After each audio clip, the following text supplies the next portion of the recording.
إن الحمد لله الواحد القهار العزيز الجبار غافر الذنب وقابل التوب. أشهد أن لا إله إلا الله وحده لا شريك له، وأشهد أن محمدا عبده ورسوله أرسله بالهدى ودين الحق ليظهره على الدين كله وكفى بالله شهيدا. اللهم صل على محمد وعلى آل محمد كما صليت على إبراهيم وعلى آل إبراهيم إنك حميد مجيد. اللهم بارك على محمد وعلى آل محمد كما باركت على إبراهيم وعلى آل إبراهيم إنك حميد مجيد. إن أريد إلا الإصلاح ما استطعت وما توفيقي إلا بالله عليه توكلت وإليه أنيب. أعوذ بالله السميع العليم من الشيطان الرجيم. يا أيها الذين آمنوا اتقوا الله حق تقاته ولا تموتن إلا وأنتم مسلمون. بسم الله الرحمن الرحيم. ما لكم لا ترجون لله وقارا. സ്നേഹാദരണീയരായ കേന്നമിന്റെ നേതാക്കളെ, സഹോദരങ്ങളെ, സഹോദരികളെ, സുഹൃത്തുക്കളെ, വിശുദ്ധ ഖുർആനും റസൂൽ കരീം സ്വല്ലല്ലാഹു അലൈഹി വസല്ലമയുടെ സുന്നത്തും അനുസരിച്ച് ഈ ഭൗതിക ജീവിതത്തെ ക്രമീകരിക്കണമേ എന്ന് ആമുഖമായി ഉണർത്തുകയാണ്, ഓർമ്മപ്പെടുത്തുകയാണ്. ആ നിലക്ക് മുത്തഖീങ്ങളായി ജീവിച്ചു മരിക്കാൻ പടച്ച റബ്ബ് നമുക്കേവർക്കും തൗഫീഖ് നൽകി അനുഗ്രഹിക്കുമാറാവണം. വലിയ പ്രതീക്ഷയോടുകൂടി വിശ്വാസി സമൂഹം വിശുദ്ധ റമദാനെ സ്വീകരിക്കാൻ ഒരുങ്ങി നിൽക്കുകയാണ്. നമ്മുടെ വീട്ടിലേക്ക് ഒരു അതിഥി വരുന്നു എന്നറിഞ്ഞാൽ സിറ്റൗട്ടും വരാന്തയും ഡൈനിങ് ടേബിളുമൊക്കെ വൃത്തിയാക്കി നമ്മൾ ഒരുങ്ങി നിൽക്കാറുണ്ട്. ആ വരുന്ന അതിഥിയുടെ കൂടെ അദ്ദേഹത്തിന്റെ ഭാര്യ കൂടിയുണ്ട് എന്നറിഞ്ഞാൽ ബെഡ്റൂമിൽ മക്കൾ അലങ്കോലമാക്കിയിട്ട തലയണയും ബ്ലാങ്കറ്റുമൊക്കെ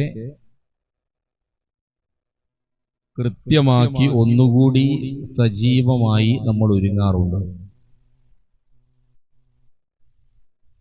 അവർ വരുന്നത് ഒരാഴ്ച നമ്മുടെ വീട്ടിൽ തങ്ങാനാണ് എന്ന് പറഞ്ഞാൽ ആ ഒരു ഒരുക്കം ഒന്നുകൂടി നമ്മൾ ശക്തിപ്പെടുത്താറുണ്ട്. വിശുദ്ധ റമദാൻ നമ്മളിലേക്ക് നമ്മുടെ അതിഥിയായി കടന്നു വരികയാണ്. ആ അതിഥിയെ സ്വീകരിക്കാനുള്ള എന്ത് ഒരുക്കങ്ങളാണ് നിലവിൽ നാം നടത്തിയിട്ടുള്ളത്? പള്ളികളിലൊക്കെ പഴയ പായകൾ മാറ്റി കാർപ്പറ്റ് വിരിച്ച് കഴുകി വൃത്തിയാക്കി റമദാനെ സ്വീകരിക്കാനുള്ള ശ്രമങ്ങൾ നടക്കും. വീടിന്റെ അകത്തളങ്ങളിൽ നനച്ചുകുളി എന്ന് പറയുന്ന ഫർണിച്ചറുകളും ജനലും വാതിലുമൊക്കെ കഴുകി വൃത്തിയാക്കുന്ന ഒരു പ്രക്രിയ സജീവമായി നടന്നുവരുന്നു. റമദാനെ പല രൂപത്തിലാണ് ആളുകൾ സ്വീകരിക്കാറുള്ളത്. കഴിഞ്ഞ വർഷം കുറ്റിപ്പുറത്തിന്റെ പരിസരത്ത് നിന്ന് കുറച്ചാളുകളെ പോലീസ് പിടിച്ചു. റമദാനിന്റെ തുടക്കത്തിൽ പർദ്ദയിട്ട് ഇസ്ലാമിക വസ്ത്രം ധരിപ്പിച്ച് താടിയൊക്കെ വെച്ച് ഒരു ഇസ്ലാമിക ലുക്ക് വരുത്തി പ്രച്ഛന്നവേഷം നടത്തി പിരിവിന് വേണ്ടി ആളുകളെ തയ്യാറാക്കുന്ന ഒരു സംഘം. ഞാൻ സൂചിപ്പിക്കുന്നത് റമദാനെ ഒരു പിരിവിന്റെ മാസമായി കാണുന്ന ആളുകളുണ്ട്. റമദാനെ ഒരു ആഘോഷത്തിന്റെ പരുവത്തിൽ കാണുന്ന ആളുകൾ. ഇന്ന് സുബഹിക്ക് ഞങ്ങളുടെ നാട്ടിലെ പള്ളിയിൽ പരിശുദ്ധമായ മസ്ജിദുൽ ഹറമിന്റെ പരിസരത്ത് ജോലി ചെയ്യുന്ന ഒരു സുഹൃത്ത് നാട്ടിലെത്തിയിട്ടുണ്ട്. ഞാൻ അദ്ദേഹത്തോട് ചോദിച്ചു, എന്താ ഈ സമയത്ത് പോന്നത്? അദ്ദേഹം എന്നോട് പറഞ്ഞ മറുപടി, നോമ്പല്ലേ, അത് മക്കളുടെ, ഭാര്യയുടെ, വീട്ടുകാരുടെ കൂടെയാകുമ്പോ അതൊരു വല്ലാത്ത സുഖ. ഏറ്റവും പരിശുദ്ധമായ നോമ്പ് പവിത്രമായ കഅബാലയത്തിന്റെ പരിസരത്ത് നിർവഹിക്കാൻ അവസരം കിട്ടിയിട്ട് നാട്ടിലേക്ക് പോരുന്നു. കാരണം നാട്ടിൽ ഇതൊരാഘോഷമാണ്. ഈ മാസം പുറത്തിറങ്ങിയ റമദാനുമായി ബന്ധപ്പെടുത്തിയ ലേഖനങ്ങളുള്ള ഒരു ഇസ്ലാമിക പ്രസിദ്ധീകരണം എന്റെ കയ്യിലുണ്ട്. ആ ഇസ്ലാമിക പ്രസിദ്ധീകരണത്തിന്റെ കവർ പേജിൽ സമൂസയുടെയും ഉന്നക്കായുടെയും ഫോട്ടോയാണ്. ഇസ്ലാമിക പ്രസിദ്ധീകരണങ്ങൾ പോലും റമദാനെ കാണുന്ന ഒരവസ്ഥയെ ബോധ്യപ്പെടുത്താനാണ് ഞാൻ ഈ വിഷയം നിങ്ങളുടെ മുന്നിൽ സൂചിപ്പിച്ചിട്ടുള്ളത്. ഇവിടെ നിന്നുകൊണ്ട് വിശ്വാസികൾ എന്നുള്ള നിലക്ക് റമദാനെ സ്വീകരിക്കാൻ എന്ത് പരിശ്രമമാണ് നാം നടത്തേണ്ടത്? റമദാൻ നമ്മളിലേക്ക് കടന്നു വരുമ്പോ അല്ലാഹു റബ്ബുൽ ഇസ്സത്ത് റമദാനു വേണ്ടിയുള്ള ഒരുക്കങ്ങൾ നടത്തുന്നു. അങ്ങനെയാണല്ലോ ഹദീസുകളിൽ വന്നിട്ടുള്ളത്. മാസങ്ങളെ നിർണയിച്ച പടച്ച റബ്ബ് തന്നെ റമദാൻ കടന്നു വരുന്ന സമയത്ത് അതിനുള്ള ഒരുക്കങ്ങൾ നടത്തുന്നു. എന്താ പടച്ച റബ്ബ് നടത്തുന്ന ഒരുക്കങ്ങൾ? പിശാചുക്കളെ കെട്ടിയിടുകയും സ്വർഗത്തിന്റെ വാതിലുകൾ മലർക്ക തുറന്നിടുകയും നരകത്തിന്റെ വാതിലുകൾ കൊട്ടിയടക്കുകയും ചെയ്യുന്നു. അല്ലാഹു തന്നെ റമദാനെ സ്വീകരിക്കാൻ വലിയ ഒരുക്കങ്ങൾ നടത്തുന്നു എന്നാണ് അതിൽ നിന്ന് നമുക്ക് ബോധ്യപ്പെടുന്നത്. റസൂൽ കരീം സല്ലല്ലാഹു അലൈഹി വസല്ലമ റമദാനു മുമ്പുള്ള ഒരു മാസം അഥവാ ശഅബാനിൽ പരമാവധി നോമ്പ് നോൽക്കാറുണ്ട് എന്നും ഒരു വേള മുഴുവൻ ദിവസവും നോമ്പ് നോൽക്കുമാറ് റസൂലുള്ളാഹി സ്വല്ലല്ലാഹു അലൈഹി വസല്ലമ സജീവമാകാറുണ്ട് എന്നും മഹദി ആയിഷ ബീവി റളിയല്ലാഹു അൻഹ പഠിപ്പിക്കുന്നുണ്ട്. അപ്പൊ റമദാനു വേണ്ടിയുള്ള സജീവമായ ഒരുക്കങ്ങൾ ഇസ്ലാമിക ലോകത്ത് പ്രവാചകന്മാരും അമ്പിയാക്കളും സലഫു സാലിഹീങ്ങളും ഒക്കെ നിർവഹിച്ചത് കാണാം. അതുകൊണ്ടാണ് സലഫു സാലിഹീങ്ങളുടെ പ്രാർത്ഥനയായി അല്ലാഹുമ്മ ബാരിക് ലനാ ശഅബാൻ വബല്ലിഗ്നാ റമളാൻ. റസൂലുള്ളാഹി സ്വല്ലല്ലാഹു അലൈഹി വസല്ലമ ഇങ്ങനെയൊരു പ്രാർത്ഥന പ്രാർത്ഥിച്ചതായി ഹദീസുകളിൽ വന്നിട്ടില്ല. പക്ഷെ സലഫു സാലിഹീങ്ങൾ പ്രാർത്ഥിച്ചിട്ടുണ്ട്, ശഅബാനിൽ ഞങ്ങൾക്ക് ബർക്കത്ത് നൽകുകയും റമളാനിലേക്ക് ഞങ്ങളെ എത്തിക്കുകയും ചെയ്യണമേ എന്ന്. അതൊരു വിശ്വാസിയുടെ തേട്ടമായി മാറേണ്ടതുണ്ട്. നേരത്തെ ഇവിടെ ആമുഖ ഭാഷണത്തിൽ പ്രിയ സുഹൃത്ത് സൂചിപ്പിച്ചതുപോലെ അവിടെ നിന്നുകൊണ്ടാണ് ഞാൻ എന്റെ സംസാരം ആരംഭിക്കുന്നത്. ത്വൽഹത്ത് ബിൻ ഉബൈദുല്ലാഹ് റളിയല്ലാഹു അൻഹു അദ്ദേഹം കണ്ട ഒരു സ്വപ്നത്തെക്കുറിച്ചുള്ള വിശദീകരണം സ്വഹാബത്തിനോട് ചോദിക്കുന്നുണ്ട്. അദ്ദേഹം കണ്ട സ്വപ്നം എന്ന് പറയുന്നത് ത്വൽഹ റളിയല്ലാഹു അൻഹുവിന് 2 കൂട്ടുകാരുണ്ടായിരുന്നു. ആ 2 കൂട്ടുകാരും ഒരേ ദിവസം ഇസ്ലാമിലേക്ക് കടന്നു വന്നവരാണ്. ഒരേ ദിവസം ഇസ്ലാമിലേക്ക് കടന്നു വരികയും ഒന്നാമത്തെ സുഹൃത്ത് ഇസ്ലാമിക യുദ്ധത്തിൽ ഇസ്ലാമിന് വേണ്ടി രക്തം സമർപ്പിച്ച് ജീവൻ നൽകി രക്തസാക്ഷിയായി, അഥവാ നമ്മുടെ ഭാഷയിൽ പറഞ്ഞാൽ ഷഹീദായി മരണപ്പെട്ടുപോയ വ്യക്തിയാണ്. രണ്ടാമത്തെ സുഹൃത്ത് 1 വർഷം കഴിഞ്ഞ് സാധാരണഗതിയിൽ വിരിപ്പിൽ കിടന്ന് മരണപ്പെട്ടവനുമാണ്. ത്വൽഹ റളിയല്ലാഹു അൻഹുവിന്റെ സ്വപ്നം എന്ന് പറയുന്നത് യുദ്ധക്കളത്തിൽ ഷഹീദായി മരണപ്പെട്ടുപോയ സുഹൃത്തും 1 വർഷം കഴിഞ്ഞ് സാധാരണഗതിയിൽ വിരിപ്പിൽ കിടന്ന് മരണപ്പെട്ടവനും മഹ്ശറ എന്ന ലോകത്ത് വിചാരണക്ക് വന്നപ്പോ ഷഹീദായി മരണപ്പെട്ട സഹോദരനോട് സ്വർഗത്തിന്റെ മലക്കുകൾ പറയുന്നു, നിനക്ക് സ്വർഗത്തിൽ പോവാൻ സമയമായിട്ടില്ല, നീ അങ്ങോട്ട് മാറി നിൽക്കണം എന്ന് പറഞ്ഞ് 1 വർഷം കഴിഞ്ഞ് സാധാരണ നിലയിൽ മരണപ്പെട്ടുപോയ സഹോദരനോട് സ്വർഗത്തിൽ പ്രവേശിക്കാൻ ആവശ്യപ്പെടുന്നു. ഇതാണ് അദ്ദേഹത്തിന്റെ സ്വപ്നം. സ്വാഭാവികമായും സ്വഹാബത്തിനിടയിൽ ഇതൊരു വലിയ ചർച്ചയായി. സ്വഹാബത്തിന്റെ സ്വപ്നം ദീനിൽ തെളിവല്ല, ദലീലല്ല. പക്ഷെ റസൂലുള്ളാഹി സ്വല്ലല്ലാഹു അലൈഹി വസല്ലമയുടെ മുന്നിൽ ഈ വിഷയം അവതരിപ്പിച്ചപ്പോ റസൂലുള്ളാഹി സ്വല്ലല്ലാഹു അലൈഹി വസല്ലം അവരോട് ചോദിച്ചു, ആ ഷഹീദായ സഹോദരൻ മരണപ്പെട്ടതിന് ശേഷം എത്ര കാലം രണ്ടാമത്തെ സുഹൃത്ത് ജീവിച്ചു? ത്വൽഹ റളിയല്ലാഹു അൻഹു പറഞ്ഞു, 1 വർഷം. ഉടനെ റസൂലുള്ളാഹി സ്വല്ലല്ലാഹു അലൈഹി വസല്ലം അവരോട് ചോദിച്ചത്, പിന്നെ ഈ വിഷയത്തിൽ എന്തത്ഭുതമാണ് നിങ്ങൾക്കുള്ളത്? പിന്നെ ഈ വിഷയത്തിൽ അത്ഭുതത്തിന്റെ ആവശ്യമില്ല. കാരണം എന്താ? ആ ഷഹീദായി മരണപ്പെട്ട സഹോദരനേക്കാൾ 1 റമദാൻ രണ്ടാമത്തെ സുഹൃത്തിന് അധികമായി കിട്ടി. എന്താ ഈ ചരിത്രം നമ്മളെ പഠിപ്പിക്കുന്നത്?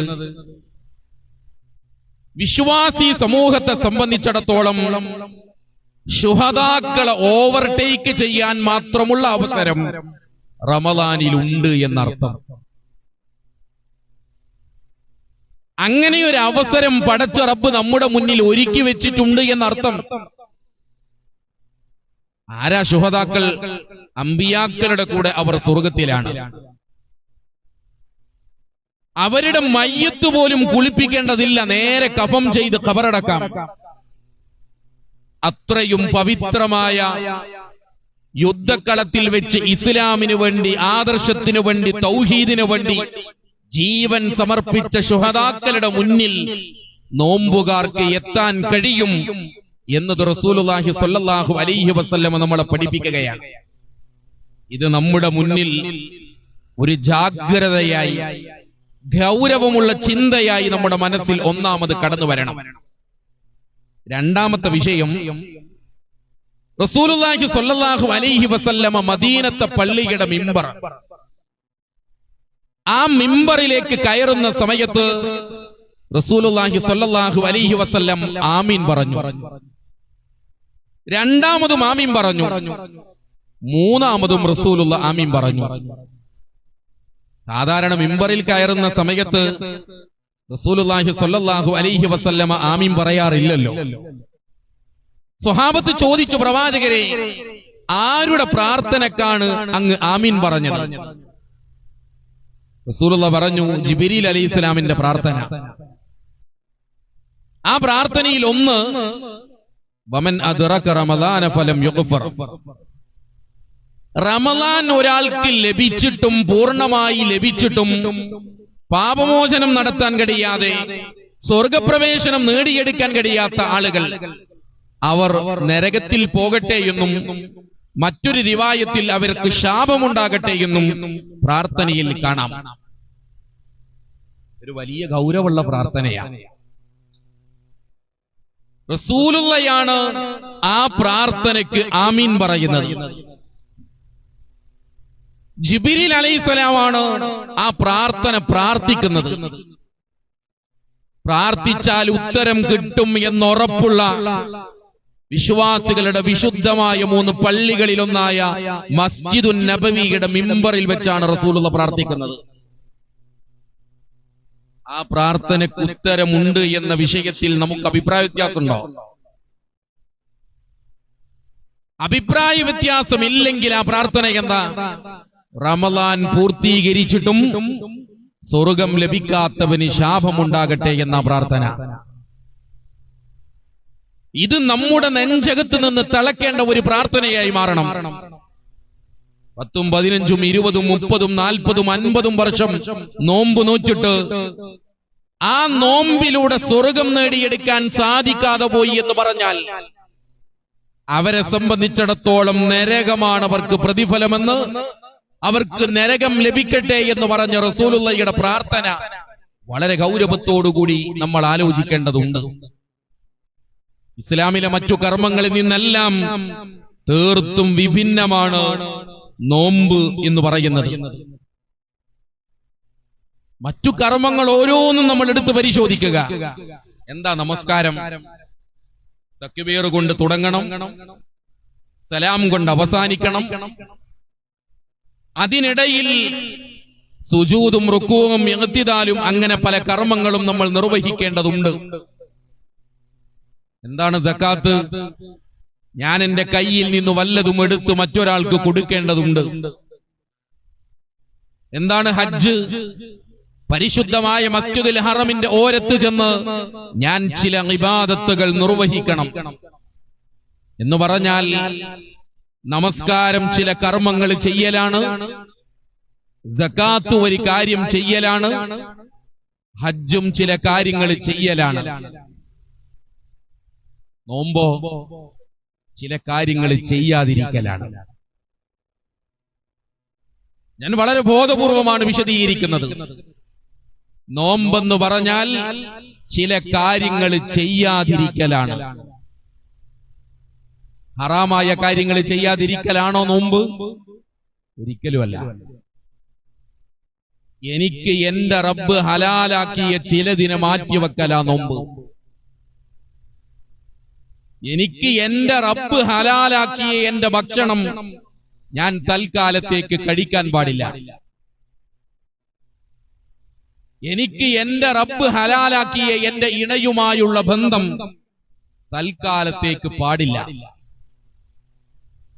നിന്റെ ഹലാലായ ബന്ധങ്ങളെയും നിന്റെ ഹലാലായ ഭക്ഷണങ്ങളെയും നിയന്ത്രിച്ചു നിർത്താൻ നിനക്ക് കഴിയുമെങ്കിൽ തുടർക്കാല ജീവിതത്തിൽ ഹറാമായ നോട്ടം, ഹറാമായ കാഴ്ച, ഹറാമായ കേൾവി ഒന്നും പാടില്ല എന്ന പരിശീലനമാണ് റമളാനിലൂടെ ഒരു വിശ്വാസി നേടിയെടുക്കേണ്ടത്.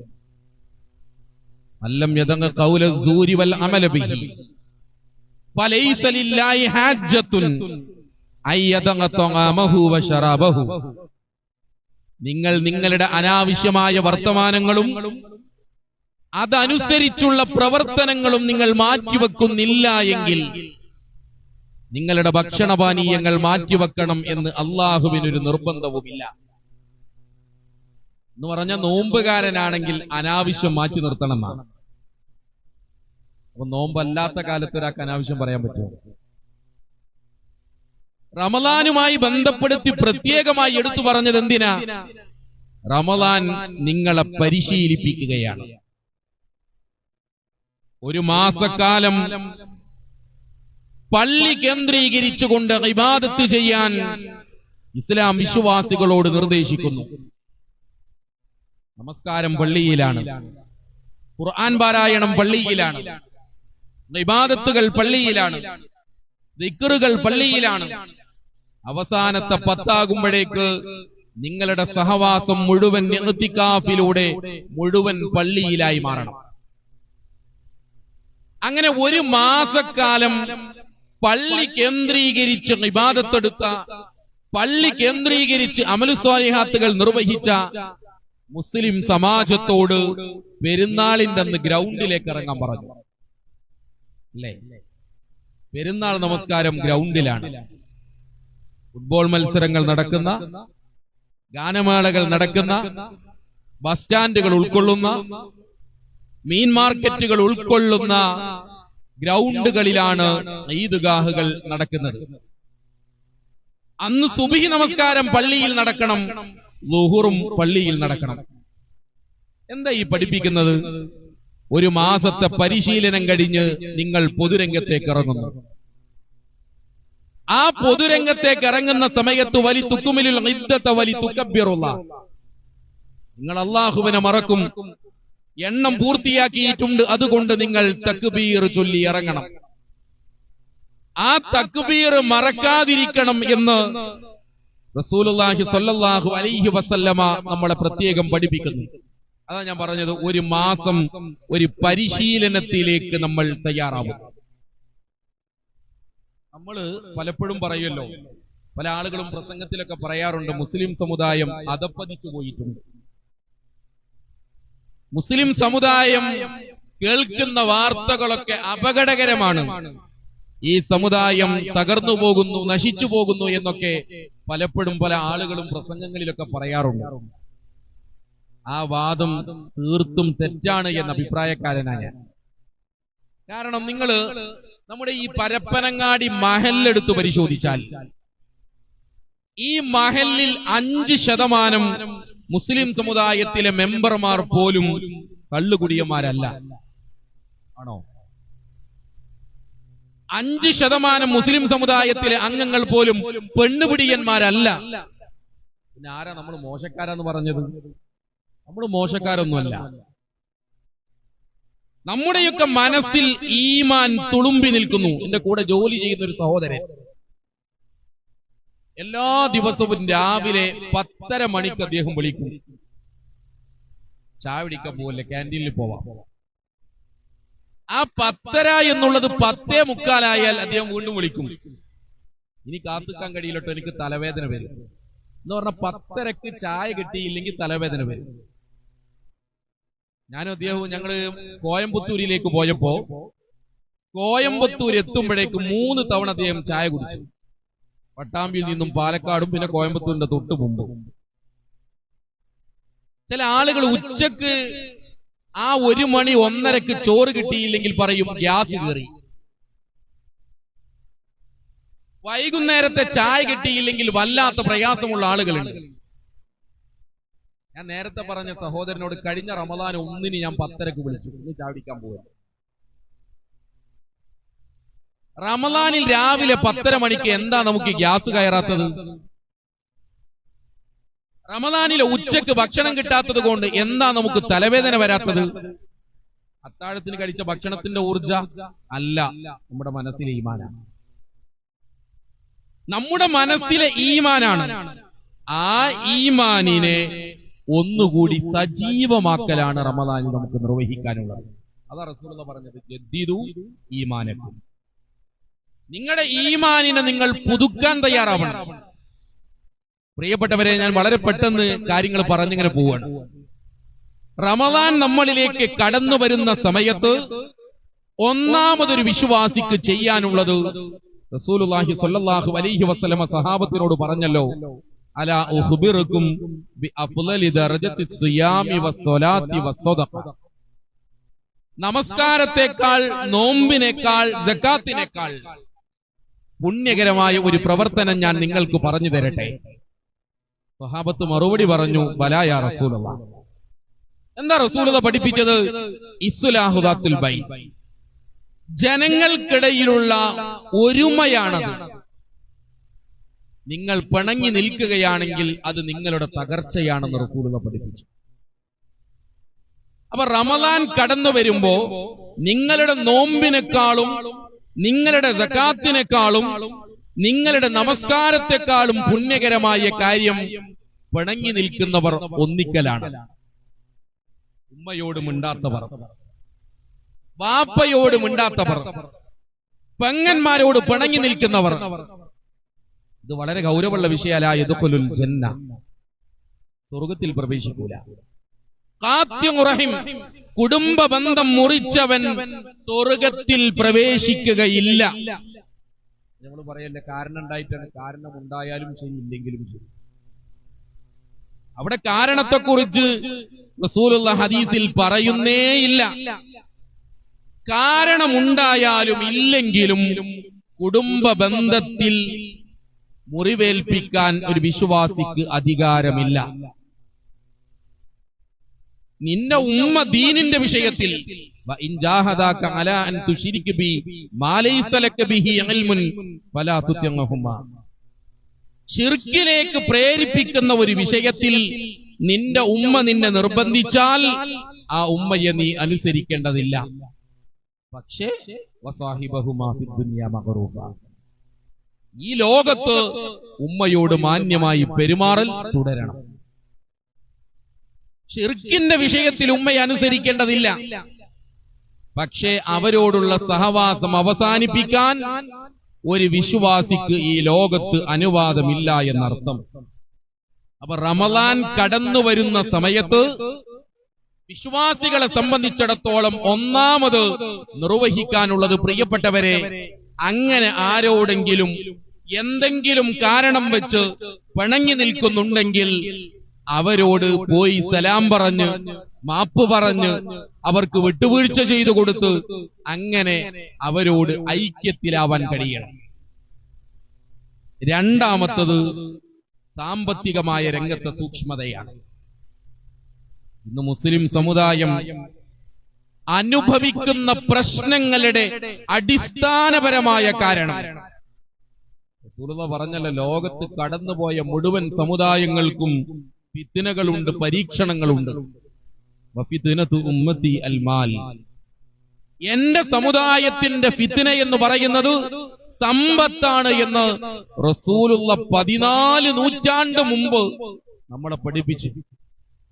നമുക്കറിയാം, തിരുവനന്തപുരത്ത് രണ്ടാളുകളെ കൊലപ്പെടുത്തി ഹാമർ കൊണ്ട് ഉമ്മയുടെ തലക്കടിച്ച് ഉമ്മയെ കൊലപ്പെടുത്താൻ ശ്രമിച്ചു.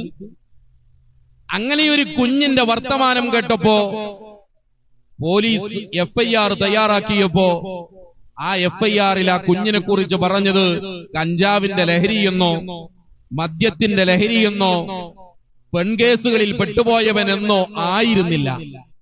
ആ സഹോദരന്റെ, ആ കുഞ്ഞിന്റെ പരാതി അവനെക്കുറിച്ച് FIR-ൽ എഴുതിയത് EMI-യുടെ വലയിൽ കുടുങ്ങിയെന്നാണ്. എന്താ EMI? എല്ലാ വീട്ടിലും അങ്ങനെയാണ്. 10,000 രൂപയുടെ മൊബൈൽ ഫോണുള്ള ഒരു കുട്ടി 1.5 ലക്ഷം രൂപയുടെ ഐഫോൺ കടം വാങ്ങി. അതാണ് എന്റെ പോയിന്റ്. കടം വാങ്ങിയിട്ട് വാങ്ങുന്നത് എന്താവശ്യത്തിനാണ് എന്ന് ഗൗരവത്തിൽ ചിന്തിക്കേണ്ടതാണ്.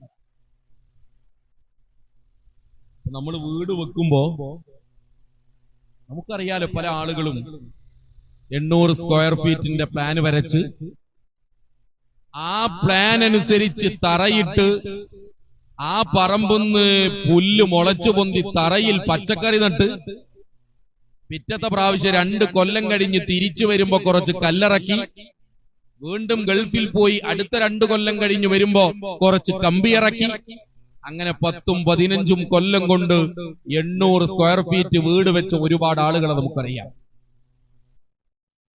അതേ സമയത്ത് ഇപ്പുറത്ത് ഉമ്മയും ഉപ്പയും മക്കളും ഒരുമിച്ച് ചേർന്ന് ആലോചിച്ച് തീരുമാനമെടുക്കുന്നു 3000 സ്ക്വയർ ഫീറ്റിന്റെ വീട്. എന്താ കയ്യിലുള്ളത്? 40 ലക്ഷം കയ്യിലുണ്ട്. എത്ര ചെലവാകും? 1 കോടി രൂപ.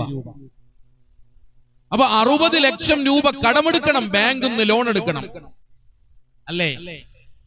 ആ ലോൺ എടുത്ത പണം എങ്ങനെ വീട്ടണം? ഉമ്മ പറയും, കുഴപ്പമില്ല വാപ്പ, നിങ്ങൾ 1 കൊല്ലം കൊണ്ട് 20 ലക്ഷം, 1 കൊല്ലം കൊണ്ട് മൂത്ത മോൻ 20 ലക്ഷം, 1 കൊല്ലം കൊണ്ട് രണ്ടാമത്തെ മോൻ 20 ലക്ഷം. ശരി, 1 കൊല്ലം കൊണ്ടത് വീടും. ഈ 60 ലക്ഷം വാങ്ങിയ ഉമ്മയും ഉപ്പയും 70 ലക്ഷം രൂപയാണ് പലിശക്ക് പണമടക്കുന്നത്. ബാങ്കിൽ നിന്ന് വാങ്ങുന്ന പലിശ പണമാണല്ലോ. അങ്ങനെ മുന്നോട്ട് പോകുന്നതിനിടയ്ക്ക് 2-3 മാസം കഴിയുമ്പോൾ വാപ്പാക്ക് ഒരു നെഞ്ചുവേദന. വാപ്പ ആ കൊല്ലത്തിൽ ഉണ്ടാക്കാനുള്ള 20 ലക്ഷം വാപ്പാക്ക് ഉണ്ടാക്കാൻ കഴിയില്ല. ഉമ്മയുടെ കാൽമുട്ടിന്റെ ഓപ്പറേഷൻ, അത് നമ്മുടെ തീരുമാനത്തിൽപ്പെട്ടതല്ല. മൂത്ത മോനൊരു സ്ട്രോക്ക്, തകർന്നു പോയില്ലേ. ഇതൊന്നും നമ്മുടെ തീരുമാനത്തിൽപ്പെട്ടതല്ല. അങ്ങനെ മാസം മാസം അടക്കാനുള്ള 2-3 ലക്ഷം രൂപ അടക്കാൻ കഴിയാതെ റസൂലുള്ളാഹി പറഞ്ഞല്ല, അവസാനം എന്തിനും ദേഷ്യപ്പെടുന്ന ഒരവസ്ഥ വരും. ഉറപ്പല്ലേ? 5 ലക്ഷം രൂപ ഉണ്ടാക്കാനുള്ള വാപ്പാനോടാണ് ഉമ്മ ചെന്നിട്ട് പറയണം, ഉമ്മാന്റെ അനിയത്തിന്റെ മോളെ കല്യാണത്തിന് എന്തെങ്കിലും കൊടുക്കണ്ടേ. വാപ്പാക്ക് ദേഷ്യം വരും.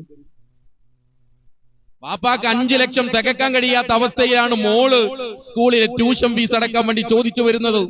വാപ്പാക്ക് ദേഷ്യം വരും. അങ്ങാടിക്ക് ഇറങ്ങാൻ പേടിയാ. കാരണം എന്താ? കടം വാങ്ങിയ ആൾക്കാരൊക്കെ ചോദിക്കും, പള്ളിക്കും പോകൂല. ഒരു കല്യാണത്തിന് വിളിച്ചാൽ പോകാൻ കഴിയില്ല. അതാ റസൂലുള്ളാഹി പറഞ്ഞത്, അദ്ദേഹം ദേഷ്യപ്പെട്ട് അസ്വസ്ഥനായി കഴിയും. അവസാനം എന്താ ഉണ്ടാവുക? ആ വീട് വിറ്റ് ആധാരം പണയം വെച്ച് ഒന്നുമില്ലാതെ പാപ്പരായി മാറുന്ന ഒരവസ്ഥയിലേക്ക് എത്തും. അവിടെയാണ് ഈ റമദാൻ കടന്നു വരുന്ന സമയത്ത് പ്രിയപ്പെട്ടവരെ, ആരോടെങ്കിലും നമ്മൾ കടം വാങ്ങി തിരിച്ചു കൊടുക്കേണ്ട സമയം കഴിഞ്ഞിട്ടുണ്ടെങ്കിൽ അവരെ നേരിട്ട് പോയി കണ്ട് ആ സാമ്പത്തികമായ വിഷയത്തിൽ സുതാര്യത വരുത്തണം. കഴിഞ്ഞ കൊല്ലം തരാനുള്ളതാ, കഴിഞ്ഞില്ലട്ടോ. പല കാരണങ്ങൾ കൊണ്ട് വൈകിപ്പോയി. വിചാരിക്കാത്ത പ്രശ്നങ്ങൾ കുടുംബത്തിൽ വന്നു. അത് പറഞ്ഞ് ആ വിഷയത്തിൽ സുതാര്യത വരുത്താൻ കഴിയണം. അതോടൊപ്പം ഹറാമിന്റെ പണം എന്റെ സമ്പത്തിലില്ല എന്ന് ഉറപ്പുവരുത്തണം. ഹറാമിന്റെ പണം ഒരിക്കലും പാടില്ല. അള്ളാഹുവിന്റെ റസൂല് സ്വല്ലല്ലാഹു അലൈഹി വസല്ലമ പള്ളിയിലേക്ക് വരുമ്പോ ഒന്നാമത്തെ സൊഫിലിരുന്ന് കൈകൾ ആകാശത്തിലേക്ക് ഉയർത്തി യാ റബ്ബി യാ റബ്ബി എന്ന് വിളിച്ചു പ്രാർത്ഥിച്ച് പൊട്ടിക്കരഞ്ഞ് താടിരോമത്തിലൂടെ കണ്ണുനീർത്തുള്ളികൾ ഉറ്റി വീഴുമ്പോ അള്ളാഹുവിന്റെ റസൂൽ സല്ലല്ലാഹു അലൈഹി വസല്ലം എന്താ പറഞ്ഞത്? അന്നാ ലാ യുസ്തജാബു. ഇവൻ അള്ളാഹു എങ്ങനെ പുറത്തു കൊടുക്കാനാണ്? സഹാബത്ത് ചോദിക്കുന്ന റസൂലെ, ഖിബിലക്ക് അഭിമുഖമായി ഇരുന്ന് കരഞ്ഞ് കൈകൾ ആകാശത്തിലേക്ക് ഉയർത്തി അള്ളാഹുവിനോട് പ്രാർത്ഥിച്ചിട്ട് എന്താണ് ആ പ്രാർത്ഥനയ്ക്ക് ഉത്തരം കിട്ടാത്തത്? റസൂലുള്ളാഹി പറഞ്ഞു, അദ്ദേഹത്തിന്റെ ഭക്ഷണം ഹറാമാണ്, അദ്ദേഹത്തിന്റെ വസ്ത്രം ഹറാമാണ്. അപ്പൊ ഹറാമായ വല്ലതും എന്റെ ജീവിതത്തിലുണ്ടോ എന്ന് വളരെ ഗൗരവത്തോടുകൂടി നമ്മൾ ചിന്തിക്കേണ്ടതുണ്ട്. എന്താ ഹറാമ് എന്നറിയാൻ ഞാൻ ഒരൊറ്റ സംഭവം പറയാം. റസൂലുള്ളാഹി സ്വല്ലല്ലാഹു അലൈഹി വസല്ലം സുബ്ഹി നമസ്കാരം കഴിഞ്ഞ് പിറകിലേക്ക് തിരിഞ്ഞു നോക്കിയപ്പോ അബൂ ദുജാന റളിയല്ലാഹു അൻഹു വീട്ടിലേക്ക് ഓടുകയാണ്. റസൂലുള്ളാഹി ഒന്നും പറഞ്ഞില്ല. രണ്ടാമത്തെ ദിവസവും സലാം വീട്ടിയ ഉടനെ അബൂ ദുജാന റളിയല്ലാഹു അൻഹു വീട്ടിലേക്ക് ഓടുന്നു. മൂന്നാമത്തെ ദിവസവും ഓടിയപ്പോ റസൂലുള്ളാഹി വിളിച്ചു, അബൂ ദുജാന എവിടേക്കാ? റസൂലെ വീട്ടിലേക്കാ. നമസ്കാരം കഴിഞ്ഞ് പ്രാർത്ഥനകൾ നിർവഹിച്ച് ദിക്റുകൾ പൂർത്തീകരിച്ച് അതിനുശേഷം വീട്ടിൽ പോയാൽ പോരെ? അബൂ ദുജാന റളിയല്ലാഹു അൻഹു പറഞ്ഞു, റസൂലെ പോകുമ്പോഴും മനസ്സിൽ പ്രാർത്ഥനയാണ്. പ്രാർത്ഥിച്ചുകൊണ്ടാണ് ഞാൻ വീട്ടിലേക്ക് ഓടുന്നത്. പിന്നെന്തിനാ വീട്ടിക്ക് ഇത്ര ധൃതിപ്പെട്ടു പോകുന്നത്? അബൂ ദുജാന റളിയല്ലാഹു അൻഹു പറഞ്ഞ മറുപടി, 2 ദിവസം മുമ്പ് ഞാൻ എന്റെ സുബ്ഹി നമസ്കാരം കഴിഞ്ഞ് പ്രാർത്ഥനകളെല്ലാം നിർവഹിച്ച് ഞാൻ എന്റെ വീട്ടിലെത്തിയപ്പോഴേക്ക് എന്റെ 2 ആൺകുട്ടികളും എഴുന്നേറ്റിരുന്നു. ഇനി പറയുന്നത് നമ്മുടെ നെഞ്ചകത്ത് നമ്മൾ ചില്ലിട്ട് സൂക്ഷിക്കണം.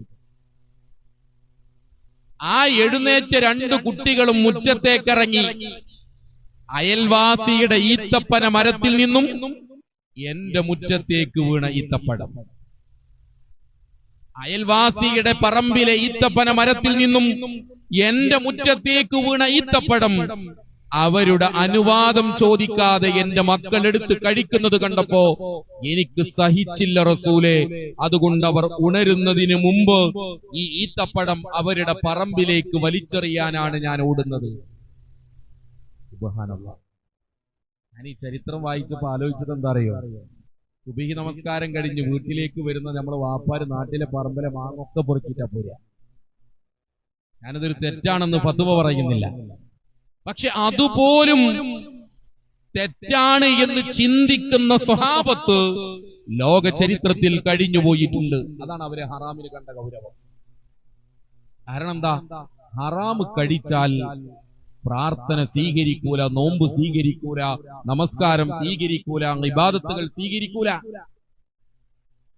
അതോടൊപ്പം നമ്മൾ സാധാരണ നമ്മുടെ നാട്ടിൽ റമദാനിലെ ഒരു വെള്ളിയാഴ്ചയിലെ ഖുതുബ സക്കാത്താണ്. യഥാർത്ഥത്തിൽ നോമ്പും സക്കാത്തും തമ്മിൽ ഒരു ബന്ധവുമില്ല. സക്കാത്ത് എന്ന് പറഞ്ഞാൽ അത് വരുമാനം കിട്ടുന്ന കണക്ക് നോക്കി ഒരു വർഷം തികയുമ്പോഴാണ് കൊടുക്കേണ്ടത്. ശരി, നമ്മുടെ നാട്ടിൽ കാലങ്ങളായി നമ്മൾ റമദാനിലാണ് അങ്ങനെ കണക്ക് നോക്കി കൊടുക്കാറുള്ളത്. നമുക്കറിയാം, പോക്കറ്റ് അടിച്ച പണം അത് ഹറാമാണ്, മോഷ്ടിച്ച പണം അത് ഹറാമാണ്, കൈക്കൂലി വാങ്ങിയ പണം അത് ഹറാമാണ്. അതുപോലെ ഹറാമാണ് സകാത്തിന്റെ വിഹിതത്തിൽ ഒരു 50 പൈസ ബാക്കിയായാൽ. സകാത്തിന്റെ വിഹിതത്തിൽ ഒരു നയാ പൈസ ബാക്കിയായാൽ അത് ഹറാമിൽ ഉൾപ്പെടും എന്ന വിഷയത്തിൽ ഒരു തർക്കമില്ല. നമ്മൾ സാധാരണ സകാത്തിന്റെ കണക്ക് നോക്കുമ്പോ പോലും പല ആളുകളും ഇങ്ങനെ ഒരു ഏകദേശം 5000 റുപ്യ അങ്ങനെ കണക്കൂട്ടി കൊടുക്കല. കഴിഞ്ഞ വർഷം ഒരു ഹയർ സെക്കൻഡറി സ്കൂൾ അധ്യാപകൻ അദ്ദേഹത്തോട് ഒരു സകാത്തിന്റെ പണത്തിൽ നിന്നൊരു വിഹിതം ഇന്നൊരു പദ്ധതിയിലേക്ക് തരണം എന്ന് പറഞ്ഞപ്പോ അദ്ദേഹം പറഞ്ഞു, ഇക്കൊല്ലത്തിന്റെ സക്കാത്തിന്റെ കോട്ട തീർന്നു. ഞാൻ ചോദിച്ചു, ഇക്കൊല്ലത്തെ സക്കാത്ത് എത്ര ഉണ്ട്? അദ്ദേഹം എന്നോട് പറഞ്ഞു 7000 രൂപ സക്കാത്ത് ഉണ്ട്. ഞാൻ പറഞ്ഞു, ഒരു നിലക്ക് 7000 പോരാ. ഹയർ സെക്കൻഡറി സ്കൂൾ അധ്യാപകൻ എന്ന് പറഞ്ഞാൽ ഏകദേശം 65,000 70,000 രൂപ ശമ്പളമാണ്. ഞാൻ പറഞ്ഞു, നമുക്ക് ഇരുന്ന് കണക്ക് കൂട്ടാം. ഞങ്ങൾ രണ്ടുപേരും ഇരുന്ന് കണക്ക് കൂട്ടി. അദ്ദേഹത്തിന്റെ സക്കാത്ത് കഴിഞ്ഞ വർഷം 47,752 രൂപ, കൊടുക്കുന്നത് 7,000 രൂപ. അദ്ദേഹത്തിന്റെ പറമ്പെന്ന് കല്ല് ചെത്തിക്കൊണ്ടുപോകുന്നുണ്ട്. കല്ല് ചെത്തിക്കൊണ്ടുപോയിട്ട് ഒരു വർഷം അദ്ദേഹത്തിന് 6,4 ലക്ഷം രൂപ കിട്ടിയിട്ട് സക്കാത്തിന്റെ ഗണത്തിലെ ഉൾപ്പെടുത്തിയിട്ടില്ല. പറമ്പിൽ നിന്ന് വിൽക്കുന്ന തേങ്ങക്കോ അടക്കക്കോ സക്കാത്തിന് കണക്കില്ല. ഇതെല്ലാം കൂട്ടുമ്പോഴാണ് ഞാൻ ഈ പറഞ്ഞ ഇത്രയും വലിയ 47,000 രൂപയോളം വരുന്നു. പക്ഷെ കൊടുക്കുന്നത് 7,000. സ്വർണത്തിന്റെ സക്കാത്ത് നോക്കുമ്പോൾ അറിയാം. കോഴിക്കോട് പോലീസ് കമ്മീഷണർ പറഞ്ഞില്ലേ, കോഴിക്കോട്ടെ മുസ്ലിമീങ്ങളെ നിങ്ങളുടെ സ്വർണത്തിന്റെ സക്കാത്ത് തന്നാൽ കേരളത്തിലെ പട്ടിണി മാറ്റാം. അപ്പൊ നമുക്ക് നമ്മുടെ സമ്പത്തിൽ എന്തൊക്കെ ഉൾപ്പെടുന്നുവോ അതെല്ലാം കൃത്യമായി കണക്ക് നോക്കി സകാത്ത് കൊടുക്കാൻ പ്രിയപ്പെട്ടവരെ നമുക്ക് സാധിക്കണം. അതും സാമ്പത്തികമായ സുതാര്യതയുടെ ഭാഗമാണ്. അതോടൊപ്പം സാന്ദർഭികമായി പറയാണ്, കഴിഞ്ഞ വർഷത്തെ നോമ്പ് ബാക്കിയുണ്ടെങ്കിൽ അവസാനത്തെ അവസരം മുറ്റി വീട്ടാൻ കഴിയുന്നവരങ്ങനെ, അല്ലെങ്കിൽ അതിന് പ്രായച്ചിത്തം ചെയ്യാൻ കഴിയുന്നവർ ആ രൂപത്തിൽ. അപ്പൊ ആ ഒരു രൂപത്തിൽ ആദ്യം റമദാൻ കടന്നു വരുന്നതിന് മുമ്പ് നമ്മളാൽ കഴിയുന്ന രൂപത്തിലുള്ള ഒരുക്കങ്ങൾ, നമ്മൾ റമദാനിലേക്ക് വരുന്നതിന് മുമ്പ് ഈ പറഞ്ഞ കുടുംബ ബന്ധങ്ങളും സാമ്പത്തികമായ സുതാര്യതകളും, അതോടൊപ്പം റമദാനിൽ കഴിഞ്ഞുപോയ വല്ലതും എനിക്ക് കുറവുകളുണ്ടെങ്കിൽ എന്ന് പറഞ്ഞാൽ പൂർത്തീകരിക്കാൻ കഴിയാത്തതുണ്ടെങ്കിൽ അത് പൂർത്തീകരിക്കുകയും ആ ഒരു സുതാര്യമായ മനസ്സിന്റെ ഉടമയായി മാറണം. റമദാനിലേക്ക് നമ്മൾ ഒരുങ്ങുന്ന സമയത്ത് ശ്രദ്ധിക്കേണ്ട വിഷയങ്ങളാണ്. ഇനി റമദാനിലേക്ക് കൃത്യമായ തീരുമാനങ്ങൾ എടുത്തുകൊണ്ട് മുന്നോട്ട് പോകാൻ നമുക്ക് സാധിക്കും. ഈ റമദാനിൽ ഞാൻ നേരത്തെ തുടക്കത്തിൽ പറഞ്ഞതുപോലെ സ്വർഗം നേടിയെടുക്കലാണ് റമദാനിലൂടെ നമ്മുടെ ലക്ഷ്യം. ആ സ്വർഗം നേടിയെടുക്കാൻ എനിക്ക് എന്ത് ചെയ്യാൻ കഴിയും എന്ന് നമ്മൾ ഓരോരുത്തരും ചിന്തിക്കണം. ആദ്യം പുരുഷന്മാരോട് ശക്തമായ ഭാഷയിൽ പറയട്ടെ, ഈ റമദാനിലെ നമ്മുടെ ഒന്നാമത്തെ തീരുമാനം 30 നോമ്പ് നമുക്ക് ലഭിക്കുമെങ്കിൽ 150 ഭക്തി നമസ്കാരമാണ്. 30 നോമ്പ് നമുക്ക് ലഭിക്കുമെങ്കിൽ 150 ഭക്ത്. ആ 150 ഭക്തും അവ്വല് വക്തിന് പള്ളിയിൽ വന്ന് ജമാഅത്തിൽ പങ്കെടുക്കാൻ നമുക്ക് സാധിക്കണം. ഒരു അഡ്ജസ്റ്റ്മെന്റിനും തയ്യാറാവാത്ത തീരുമാനം നമ്മൾ അതിലെടുക്കണം. ഞാൻ ഇന്ന് സുബീക്ക് എന്റെ നാട്ടിൽ പറഞ്ഞപ്പോ ചോദിച്ചു, അപ്പൊ നോമ്പുറക്കുമ്പോ മഗ്‌രിബിന് പള്ളിയിൽ പോകാൻ പറ്റൂലേ? മഗ്‌രിബ് ഉൾപ്പെടെ മുഴുവൻ വക്തും പള്ളിയിൽ വന്ന് നമസ്കരിക്കാൻ ഒന്നുമില്ലെങ്കിൽ പള്ളിയിൽ നോമ്പുറക്കാനുള്ള സൗകര്യം ഉണ്ടാവും. ഒന്നും വേണ്ട, ഒരു കാരയ്ക്ക് ഒരു കുപ്പി വെള്ളം എടുത്ത പള്ളി പോയിക്കൂടെ? റസൂലുള്ളാഹി സ്വല്ലല്ലാഹു അലൈഹി വസല്ലമ ഈ വിഷയത്തെ പഠിപ്പിച്ചത് എങ്ങനെയാ? അന്ധനായ അബ്ദുല്ലാഹിബ്നു ഉമ്മു മക്തൂം റളിയല്ലാഹു അൻഹു റസൂലുള്ളാഹിയുടെ മുന്നിൽ വന്ന് ചോദിച്ചു, റസൂലെ ഞാൻ പള്ളിയിൽ വരണോ? റസൂലുള്ള വേണ്ടെന്ന് പറഞ്ഞു. അബ്ദുല്ലാഹിബ്നു ഉമ്മു മക്തൂം റളിയല്ലാഹു അൻഹു തിരിച്ചു പോകുമ്പോൾ റസൂലുള്ള വിളിച്ചു, വീട്ടിലേക്ക് ബാങ്ക് കേൾക്കുമെങ്കിൽ ഉത്തരം നൽകണം. അബ്ദുല്ലാഹിബ്നു ഉമ്മു മക്തൂം റളിയല്ലാഹു അൻഹുവിന്റെ ചരിത്രം പറയുന്നിടത്ത് കാണാം, കണ്ണ് കാണാത്ത കല്ലും മുള്ളും നിറഞ്ഞ വഴികളിലൂടെ, വിഷത്തിന്റെ പാമ്പുകളുള്ള വഴികളിലൂടെ നടന്നു വരുന്ന സമയത്ത് വഴി കാണിച്ചു തരാൻ വഴിയാത്രക്കാരനില്ലാത്ത,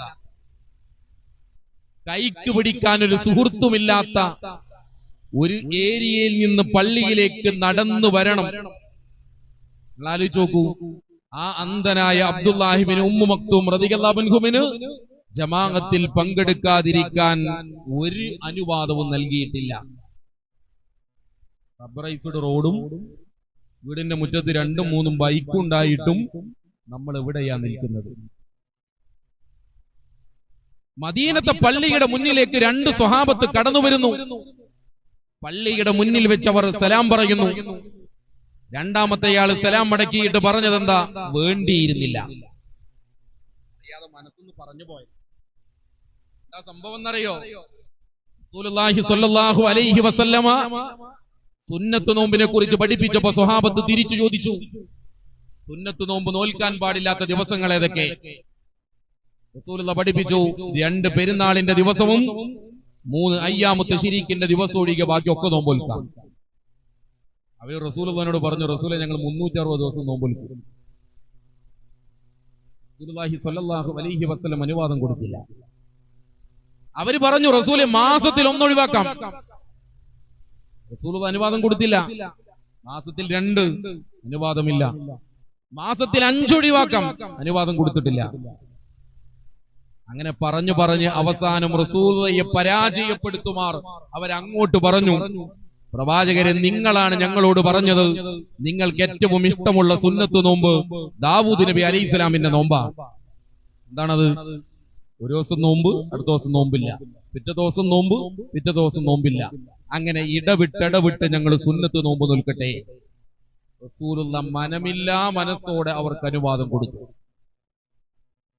റസൂലുള്ളാഹി സ്വല്ലല്ലാഹു അലൈഹി വസല്ലമ മരണപ്പെട്ട് കാലങ്ങൾ കഴിഞ്ഞ്, ആലോചിക്കണേ, റസൂലുള്ളാഹി മരണപ്പെട്ട് കാലങ്ങൾ കഴിഞ്ഞ് അസ്ർ നമസ്കാരത്തിന്റെ സമയത്ത് വാർദ്ധക്യ സഹജമായ രോഗങ്ങളാൽ പ്രയാസപ്പെടുമ്പോ മുട്ടുകുത്തി നടക്കാൻ കഴിയാതെ പ്രയാസപ്പെട്ട് മദീനത്തെ പള്ളിയുടെ മുന്നിലെത്തിയിട്ടാണ് അവരറിയാതെ പറഞ്ഞത് വേണ്ടിയിരുന്നില്ല, ഇങ്ങനൊന്നും ചോദിച്ചു വാങ്ങേണ്ടിയിരുന്നില്ല.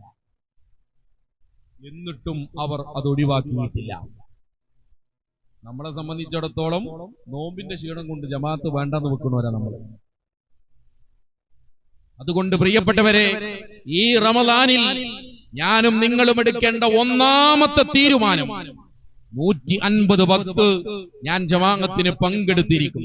അല്ലാഹുവിന്റെ റസൂൽ പറഞ്ഞു, ഒരു ഫർള് നിങ്ങൾ നിർവഹിച്ചു കഴിഞ്ഞാൽ ആ ഫർളിന് 70 ഇരട്ടി പ്രതിഫലമാണ്.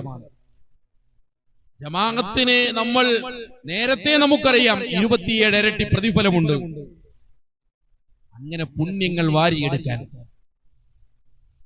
ഒരു സുന്നത്തായ പ്രവർത്തനം റമദാനിൽ നിർവഹിച്ചാൽ ഫർള് ചെയ്യുന്ന പ്രതിഫലമാണ് എന്ന് റസൂലുള്ളാഹി സ്വല്ലല്ലാഹു അലൈഹി വസല്ലം പഠിപ്പിച്ചു.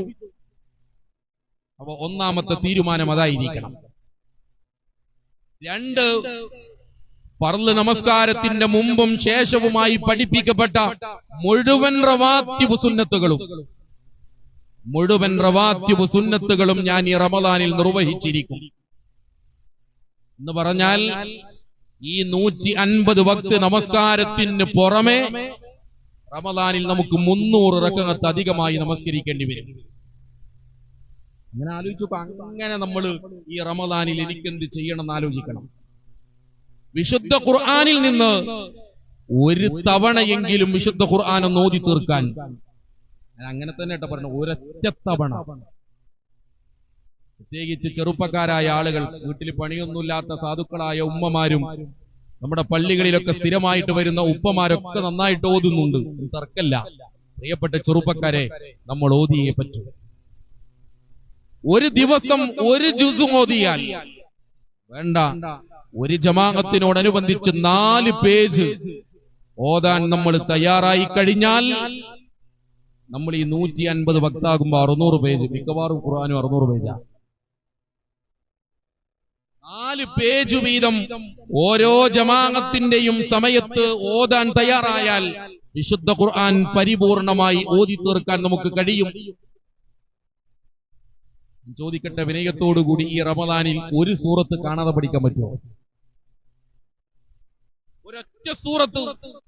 ഞാനും നിങ്ങളും മദ്രസയിൽ പഠിച്ച സൂറത്തിനപ്പുറത്ത് നമ്മൾ ഏത് സൂറത്താണ് പ്രിയപ്പെട്ടവരെ അധികമായി പഠിച്ചത്? കഴിഞ്ഞ റമദാനിൽ ഞങ്ങളത് പരീക്ഷിച്ചു. ഞാനത് ആദ്യം റമദാൻ 1 അന്ന് പറഞ്ഞപ്പോ പല ആളുകളും ഞങ്ങൾക്ക് 50 വയസ്സായി, 55 വയസ്സായി, ഓർമ്മയില്ല, ഒക്കെ മറക്കുകയാണ്, ഞങ്ങൾ വിചാരിച്ച അത് നടക്കുമോ? പ്രിയപ്പെട്ടവരെ, അള്ളാന്റെ റസൂലിന് ഖുർആൻ ഇറങ്ങുന്നത് 40-ാമത്തെ വയസ്സിലാണ്. ഖദീജ ബീവി ആദ്യമായി ഖുർആൻ കേൾക്കുന്നത് 55-ാമത്തെ വയസ്സിലാണ്. എന്താ ചെയ്യേണ്ടത്? ഒരു സൂറത്ത് തെരഞ്ഞെടുക്കുക. സുബഹിക്ക് പള്ളിയിൽ കഴിയുമെങ്കിൽ സൂറത്തുൽ ഖാഫ്, ഞങ്ങൾ കഴിഞ്ഞ വർഷം സൂറത്തുൽ ഖാഫാണ് പഠിച്ചത്. 5 ആയത്ത് 1-ാമത്തെ ദിവസം രാവിലെ സുബഹിക്ക് ഓതുക. ഒരു 50 വട്ടം ആവർത്തിച്ച് ഓതുക. കാണാതെ പഠിക്കും, വേറെ പണിയൊന്നുമില്ല. ആ പഠിച്ച 5 ആയത്തുകൾ നമ്മൾ നമസ്കരിക്കുന്ന ഓരോ ജമാഅത്തുകളിൽ അല്ലെങ്കിൽ ഓരോ നമസ്കാരങ്ങളിലും നമുക്ക് ഓതാൻ കഴിയണം. അങ്ങനെ ആവർത്തിച്ച് ഒരു മാസം 1000-ഉം 1500-ഉം തവണ ഒരേ ആയത്തുകൾ ഇങ്ങനെ ആവർത്തിച്ച കാണാതെ പഠിക്കും. തന്നെയാണ് പഠിക്കാനുള്ള വഴി. അങ്ങനെ ഒരൊറ്റ സൂറത്ത് പ്രിയപ്പെട്ടവരെ കഴിയുമോ എന്ന് നമ്മൾ ആലോചിക്കണം. വിശുദ്ധ ഖുർആനിലെ ഒരു ജുസ് എങ്കിലും ഞാൻ അർത്ഥസഹിതം ഓതി തീർക്കും. സുബഹി കഴിഞ്ഞ് വീട്ടിലെത്തുന്ന സമയത്ത് വാപ്പ ഖുർആൻ ഓതട്ടെ, ഉമ്മ അതിന്റെ അർത്ഥം വായിക്കട്ടെ, മക്കള് അമാനി മൗലവിയുടെ തഫ്സീറിലെ വിശദീകരണങ്ങൾ വായിക്കട്ടെ. അങ്ങനെ ഖുർആനിന്റെ അവതരണം കൊണ്ട് ശ്രദ്ധേയമായ ഈ മാസം ഖുർആനുമായി ബന്ധപ്പെടുത്തി ഒരു പരിവർത്തനത്തിന് വിശുദ്ധ ഖുർആനിൽ ഇഖ്റഅ ബിസ്മി റബ്ബിക്കല്ലദീ ഖലഖ് എന്ന് തുടങ്ങുന്ന 5 ആയത്ത് ഇറങ്ങിയപ്പോ റസൂലുള്ളാഹിക്ക് പനി വന്നു. നെറ്റിത്തടത്തിലൂടെ വിയർപ്പ് കണങ്ങൾ ചാലിട്ടൊടുക്കി ദമ്മിലൂനി യാ ഖദീജ എന്ന് പറഞ്ഞു പനിച്ചു വറച്ച് റസൂലുള്ള വീട്ടിലേക്ക് ഓടി വരിക. 5 ആയത്ത് ഇറങ്ങിയിട്ട് റസൂലുള്ളാഹിക്ക് പനി ബാധിച്ചു. 6000 ചില്ലറ ആയത്ത് ഇറങ്ങിയിട്ട് ഒരു കുലുക്കു ഇല്ല നമുക്ക്. ഇവിടെയാ നമ്മൾ തിരുത്താൻ തയ്യാറാവേണ്ടത്. ഖുർആനിന്റെ ആഴങ്ങളിലേക്ക് കടന്നു ചെന്നുകൊണ്ട് ഖുർആനിന്റെ ശക്തരായ പഠിതാക്കളായി നമ്മൾ മാറണം. ഈ റമദാനിൽ പ്രിയപ്പെട്ടവരെ പുതിയതായിട്ട് പ്രാർത്ഥനകൾ പഠിക്കാൻ എമ്പാടും പ്രാർത്ഥനകളുണ്ട്. വസ്ത്രം ധരിക്കുമ്പോ പ്രാർത്ഥനയുണ്ട്, പുതിയ വസ്ത്രം ധരിക്കുമ്പോ മറ്റൊരു പ്രാർത്ഥനയുണ്ട്, കണ്ണാടിയിൽ നോക്കുമ്പോ അല്ലാഹുമ്മ ഹസ്സിൻ ഖുൽഖി കമാ അഹ്സൻത ഖൽഖി എന്നൊക്കെ പറഞ്ഞ് എത്ര പ്രാർത്ഥനകൾ നമ്മളെ പഠിപ്പിച്ചു. നമസ്കാരം കഴിഞ്ഞാൽ റസൂലുള്ളാഹി ആ സ്ഥലത്ത് നിന്ന് എഴുന്നേൽക്കാറില്ല ഈ പ്രാർത്ഥന പ്രാർത്ഥിക്കാതെ. അല്ലാഹുമ്മ അഇന്നി അലാ ദിക്രിക വശുക്രിക വഹുസ്നി ഇബാദതിക.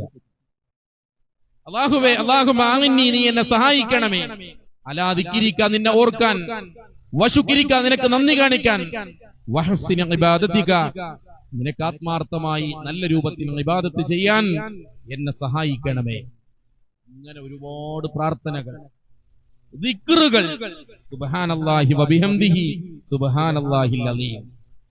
നാവിന് ഭാരമില്ലാത്ത അല്ലാഹുവിന്റെ തുലാസിൽ ഏറെ കനം തൂങ്ങുന്ന ദിക്റാണ് ഇത് എന്ന് റസൂലുള്ളാഹി പഠിപ്പിച്ചിട്ടുണ്ട്. അപ്പൊ വെറുതെ ഇരിക്കുമ്പോ നമുക്ക് എന്താ ചെയ്യാനുള്ളത്? ഇങ്ങനെയുള്ള ഇബാദത്തുകളും സൽക്കർമ്മങ്ങളും നിർവഹിക്കാൻ കഴിയണം. സാധാരണ നിലയിൽ നമ്മുടെ നോമ്പുകളൊന്ന് ആലോചിച്ച് നോക്കൂ. അത്താഴത്തിനൊരു 4 മണിക്ക് നമ്മൾ എഴുന്നേൽക്കും. അത്താഴത്തിന്റെ സമയത്ത് ഭക്ഷണം തയ്യാറാക്കി വെച്ച് ചെറുപ്പക്കാർ കുട്ടികളൊക്കെ, ഞാൻ കോളേജിലുള്ള കുട്ടികളോടൊക്കെ ചോദിക്കലുണ്ട്, അവരൊക്കെ പറയും പല്ല് മാത്രമേ തേക്കലുള്ളൂ, മുഖമൊന്നും കഴുകൂല, എന്നൊരു ഹാഫ് ഉറക്കം. അങ്ങനെ ഒരു ഹാഫ് ഉറക്കത്തിൽ വന്ന് ഭക്ഷണം കഴിച്ച് നമ്മുടെ നാട്ടിൽ പഴം കലക്കി കോൺക്രീറ്റ് ഇട്ട് വീണ്ടും കിടന്നുറങ്ങുക. അതിന്റെ ഇടക്ക് സുബി നിസ്കരിച്ചോ നോയിച്ചോ നിസ്കരിച്ചു. ഒരു ഹാഫ് ഉറക്കത്തിൽ ഒരു നിസ്കാരമാണ്. ഒരു ശനിയാഴ്ച ഞായറാഴ്ച ആണെങ്കിൽ 10, 11, 12 മണി വരെ ഉറക്കം. 12 മണിയാവുമ്പോൾ എഴുന്നേറ്റാൽ സിറ്റ് ഔട്ടിൽ ചുരുണ്ട് കിടക്കുന്ന പേപ്പർ എടുത്ത് തിരിച്ചും മറിച്ചും നോക്കുമ്പോൾ പള്ളിയിൽ നിന്ന് ബാങ്ക് കൊടുക്കും. പള്ളിയിൽ പോയി ജമാഅത്തിൽ പങ്കെടുത്ത് നമസ്കാരം കഴിഞ്ഞ് മുസഹഫ് തുറന്ന ഉറക്കം വരും. പിന്നെ വീണ്ടും ഉറങ്ങന്നെ. അസ്ർ നമസ്കാരം കഴിഞ്ഞാൽ പിന്നെ കഴിക്കാനും പൊരിക്കാനുള്ള തിരക്കാണ്. ഇതര സമുദായത്തിൽപ്പെട്ട ഒരു സഹോദരനാണ് എഴുതി വെച്ചത്, മുസ്ലിമീങ്ങളുടെ നോമ്പ് തുറ എന്ന് പറഞ്ഞാൽ റെയിൽവേ ഗേറ്റ് തുറക്കണ പോലെയാണ്. റെയിൽവേ ഗേറ്റ് തുറന്ന ബസ്, ലോറി, ജീപ്പ്, കാറ് അങ്ങനെ ഒന്നുമില്ലാണ്ട് ഇങ്ങനെ അടിച്ചു കയറല. അവിടെ നോമ്പ് തുറക്കുന്ന സമയത്തുള്ള പ്രാർത്ഥന ഈ പ്രാർത്ഥന അറിയാത്ത ആരെങ്കിലും സദസ്സിലുണ്ടോ? അപ്പോ പക്ഷെ കഴിഞ്ഞ വർഷം പലപ്പോഴും ആ പ്രാർത്ഥന നമുക്ക് എന്തൊക്കെ ചെയ്യാൻ സാധിക്കും എന്നുള്ളതാണ്. നോമ്പ് തുറന്നാൽ സാധാരണ നമ്മൾ പറയും ഇനി എന്നെ കൊണ്ട് ഒന്നിനും കഴിയില്ല. ഈ രൂപത്തിലുള്ള ഒരു റമദാൻ നമ്മളിലൂടെ കടന്നുപോയാൽ പാരത്രികമായി നമുക്ക് ആ റമദാനിലൂടെ ഒന്നും നേടിയെടുക്കാൻ കഴിയാത്ത സങ്കടകരമായ ഒരു സാഹചര്യമായി മാറും.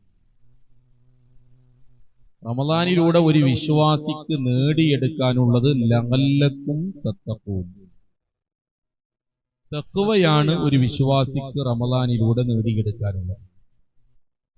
തഖ്വ എന്ന് പറഞ്ഞാൽ കാണേണ്ടത് മാത്രം കാണാനും കേൾക്കേണ്ടത് മാത്രം കേൾക്കാനും ഒടുവിൽ ചിന്തിക്കേണ്ടത് മാത്രം ചിന്തിക്കാനുമുള്ള ഒരു പരുവത്തിലേക്ക് ഒരു വിശ്വാസി റമദാനിലൂടെ മാറ്റം ചെയ്യപ്പെടേണ്ടതുണ്ട്.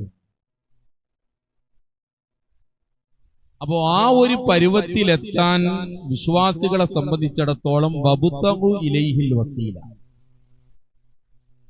നമ്മുടെ മാർഗങ്ങളെ നമ്മൾ വെട്ടിപ്പിടിച്ചുണ്ടാക്കണം. എനിക്ക് ഈ റമദാനിൽ എന്തൊക്കെ ചെയ്യാൻ കഴിയും? ആത്മാർത്ഥമായി ഓരോരുത്തരും ആലോചിച്ചാൽ നമുക്കതിനുള്ള ഉത്തരം കിട്ടും. ഇവിടെ ഏറ്റവും പ്രധാനപ്പെട്ട വിഷയം തഖ്വ എന്ന ബോധം ഒരു വിശ്വാസിയുടെ മനസ്സിലേക്ക് കടന്നു വരണമെങ്കിൽ റബ്ബ് എന്ന ചിന്ത മനസ്സിലേക്ക് വരണം. അല്ലാഹു എന്ന ചിന്ത മനസ്സിന്റെ അകത്തളങ്ങളിലേക്ക് കയറുമ്പോഴാണ് ജീവിതത്തിൽ മാറ്റങ്ങൾ വരിക. നമ്മളൊക്കെ മുജാഹിദുകളാണ്. തൗഹീദിനെ നെഞ്ചോട് ചേർക്കുകയും ആദർശത്തെ ശിരസ വഹിക്കുകയും ചെയ്യുന്ന ആളുകളാണ് നമ്മൾ. ആ ആദർശം എന്ന് പറയുന്നത് കേവലം പ്രഖ്യാപനങ്ങളിൽ ഒതുങ്ങാതെ ജീവിതത്തിലേക്ക് കടന്നു വരണം. അബ്രഹത്തിന്റെ നേതൃത്വത്തിലുള്ള സൈന്യം പരിശുദ്ധമായ കഅബാലയത്തെ തകർക്കാൻ വരുന്നു. പരിശുദ്ധമായ കഅബാലയത്തെ തകർക്കാൻ വരുന്ന സമയത്ത് അബ്രഹത്തിന്റെ നേതൃത്വത്തിലുള്ള സൈന്യം അന്ന് കഅബാലയത്തിന്റെ സംരക്ഷണ ചുമതലയുള്ള അബ്ദുൽ മുത്തലിബിന്റെ അടുക്കൽ വന്ന് ചോദിക്കുന്നുണ്ട്, ഞങ്ങൾ ഈ പള്ളി പൊളിക്കാൻ വരുമ്പോൾ നിങ്ങളുടെ അഭിപ്രായം എന്താ? അത് അറബികളുടെ ഒരു സവിശേഷതയാണ്. യുദ്ധം ചെയ്യുന്ന സമയത്ത് പോലും അവർ അനുവാദം ചോദിക്കാറുണ്ട്. നമ്മൾ മലയാളികളെ പോലെ പിറകുന്നു ചെന്ന് കുത്തി തിരിച്ചു പോരില്ല എന്നർത്ഥം. പരിശുദ്ധമായ കഅബാലയം തകർക്കാൻ വരുന്നു എന്ന് ചോദിക്കുമ്പോൾ നിങ്ങളുടെ അഭിപ്രായം എന്താണ് എന്ന ചോദ്യത്തിന് അബ്ദുൽ മുത്തലിബ് പറഞ്ഞ മറുപടി, ആ വിഷയത്തിൽ എനിക്കൊരു അഭിപ്രായമില്ല. നിങ്ങൾക്ക് കഅബാലയത്തെ എന്തു വേണമെങ്കിലും ചെയ്യാം, പക്ഷേ നിങ്ങൾ പിടിച്ചു വെച്ച എന്റെ 2 ഒട്ടകങ്ങളെ നിങ്ങൾ എനിക്ക് വിട്ടുതരണം. നമ്മളെ ഭാഷ പറഞ്ഞ അതൊരു ഇച്ചിവർത്താന. ഭൂമി ലോകത്ത് ജനിച്ചു വീണ ഏതൊരു മനുഷ്യപുത്രനും പവിത്രമായി നോക്കിക്കാണുന്ന കഅബാലയത്തെ തകർക്കാൻ വരുമ്പോ ആ വിഷയത്തിൽ ഒരു അഭിപ്രായം പറയാതെ ഒട്ടകത്തിന്റെ കാര്യം പറഞ്ഞത് മോശമായി പോയി. അബ്രഹത്തിന്റെ സൈന്യം കളിയാക്കാൻ തുടങ്ങി.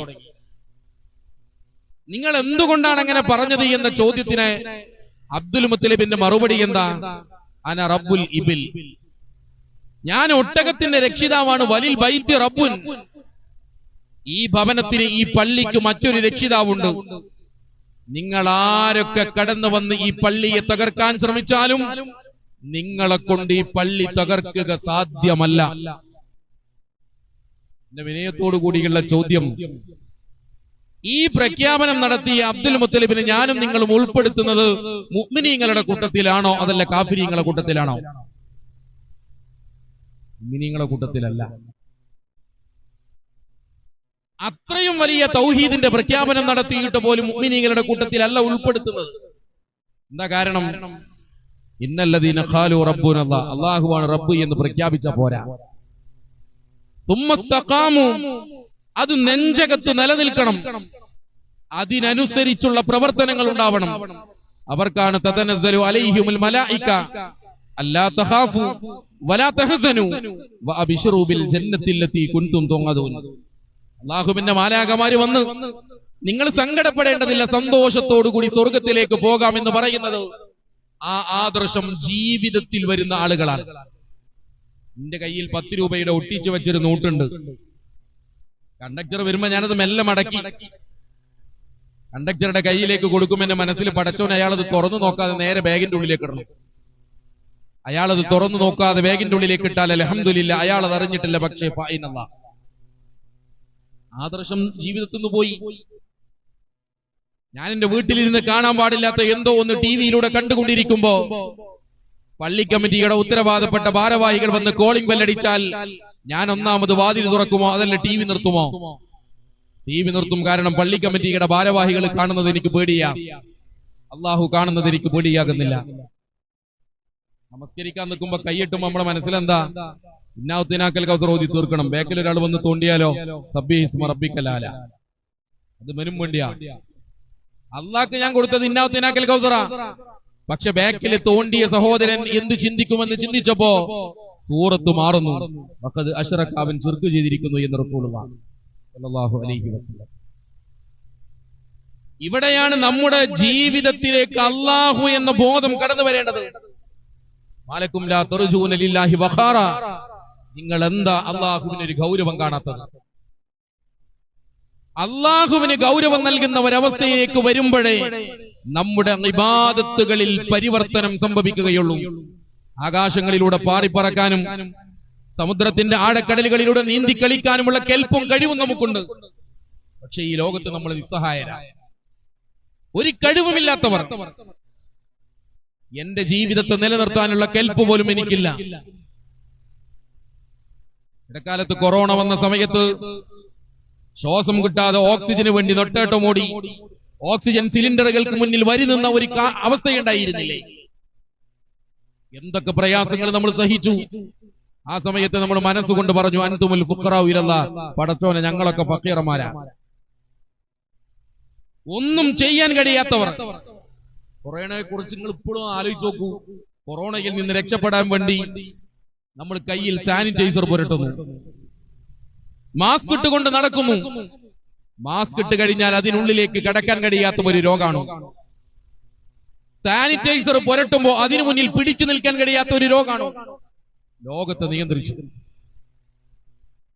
അള്ളാഹുവിന്റെ തീരുമാനത്തിന് മുന്നിൽ പകച്ചു നിൽക്കാനല്ലാതെ ഒന്നും ചെയ്യാൻ ലോകത്തൊരു മനുഷ്യനും സാധ്യമല്ല. ഞാൻ എന്റെ കോളേജിലെ കുട്ടികളുടെ കൂടെ ടൂർ പോയപ്പോ തൊട്ടടുത്തിരിക്കുന്ന ഒരു കുട്ടി എന്നോട് പറഞ്ഞു, സാറെ താടി നരച്ചു. അന്ന് രാത്രി റൂമിൽ ചെന്ന് കണ്ണാടിയുടെ മുന്നിൽ ചെന്നിട്ട് ആ നിരച്ച താടി ഞാനത് പറിച്ചിട്ടു. പക്ഷെ ആ സമയത്ത് ഞാനിങ്ങനെ ആലോചിച്ചു, എന്റെ ശരീരത്തിലെ ഒരു രോമം നരക്കുമ്പോ ആ രോമത്തോട് നരക്കരുതേ എന്ന് പറയാൻ എനിക്കൊരധികാരവുമില്ല. എന്റെ ശരീരത്തിലെ ഒരു രോമം പോലും എന്റെ നിയന്ത്രണത്തിലല്ല എന്നർത്ഥം. എങ്കിൽ പ്രിയപ്പെട്ടവരെ, അതിനു പിന്നിൽ ഒരു റബ്ബുണ്ട് എന്ന തിരിച്ചറിവ് നമുക്കുണ്ടാവണം. നോമ്പെന്ന് പറഞ്ഞാൽ സിർറുൻ ബൈനൽ അബ്ദി വ റബ്ബിഹി, നീയും നിന്റെ റബ്ബും തമ്മിലുള്ള രഹസ്യമായ ബന്ധമാണ്. ഞാൻ നമസ്കരിക്കുമ്പോൾ നിങ്ങളൊക്കെ കാണും, ഞാൻ ഹജ്ജിന് പോകുമ്പോൾ നിങ്ങളെല്ലാം അറിയും. പക്ഷെ ഞാൻ നോമ്പുകാരനാണോ എന്ന് ഞാനും എന്റെ റബ്ബും മാത്രമേ അറിയൂ. അത് ഞാനും എന്റെ റബ്ബും തമ്മിലുള്ള രഹസ്യമായ കരാറാണ്. ഒരുപക്ഷെ ഞാൻ എന്റെ ഭാര്യയുടെ കൂടെ അത്താഴത്തിന് ഭക്ഷണം കഴിച്ചിരിക്കാം, എന്റെ പ്രിയപ്പെട്ടവരുടെ കൂടെ ഞാൻ നോമ്പ് തുറക്കാം. പക്ഷേ പ്രിയപ്പെട്ടവരെ, നമ്മളെ സംബന്ധിച്ചിടത്തോളം എന്റെ ഇബാദത്തുകളിലൂടെ റബ്ബ് ആഗ്രഹിക്കുന്നത് പോലെ ഞാൻ നോമ്പ് നോറ്റോ എന്നത് വളരെ ഗൗരവമുള്ള ചോദ്യമാണ്. ഞാൻ തൊട്ടു മുമ്പ് പറഞ്ഞല്ലോ, നോമ്പ് തുറക്കുമുള്ള പ്രാർത്ഥന. ആ പ്രാർത്ഥന പ്രാർത്ഥിക്കുന്നതും അങ്ങനെയാ. കാരക്ക തിന്ന് വെള്ളം കുടിച്ച് ജ്യൂസ് കുടിച്ചാൽ പ്രിയപ്പെട്ടവരെ ദാഹം പോകും. വബുതല്ലത്തിൽ ഖുറൂഖു, എന്റെ നാടി ഞരമ്പുകൾ നനയും. ഈ രണ്ട് വിഷയത്തിലും ഒരഭിപ്രായ വ്യത്യാസമില്ല.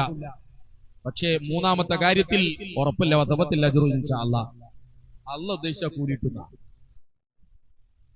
ദാഹം മാറുന്നുള്ളതിൽ അഭിപ്രായ വ്യത്യാസമില്ല, നാടി ഞരമ്പുകൾ നനയും എന്നതിലും അഭിപ്രായ വ്യത്യാസമില്ല. പക്ഷെ കൂലി കിട്ടുമോ? ഇൻഷാഅല്ലാഹ് അല്ലാഹ് ഉദ്ദേശിച്ച കിട്ടും. അതിന് അല്ലാഹു ഉദ്ദേശിച്ചതുപോലെ, റസൂലുള്ളാഹി സ്വല്ലല്ലാഹു അലൈഹി വസല്ലം നിർദ്ദേശിക്കപ്പെട്ടതുപോലെ നോമ്പ് നോറ്റാൽ അതിനുള്ള പ്രതിഫലം കിട്ടും എന്നുള്ളതാണ്. അതാ ഞാൻ പറഞ്ഞത്, നമ്മളൊരു തീരുമാനമെടുക്കണം. 2 വർഷം മുമ്പ് എന്റെ കൂടെ ഉംറക്ക് വന്ന ഒരു സഹോദരി, 72 വയസ്സ് പ്രായമുള്ള കണ്ണൂർ ജില്ലയിലെ സൈനബത്ത. അവരുടെ മക്കൾ ഉംറക്ക് വേണ്ടി കൊണ്ടുവന്നാക്കുന്ന സമയത്ത് ഉമ്മയെക്കുറിച്ച് കരഞ്ഞ് ഞങ്ങളുടെ ടീമിലേക്ക് ഏൽപ്പിക്കുന്ന സമയത്ത് സൈനബത്തയുടെ മക്കൾ പറയുന്നു, ഉമ്മക്ക് മാരകമായ ബ്ലഡ് ക്യാൻസറാണ്. എല്ലാം അള്ളാഹുവിൽ തവക്കുലാക്കി സൈനബത്ത് ഞങ്ങളുടെ കൂടെ പോരുന്നു.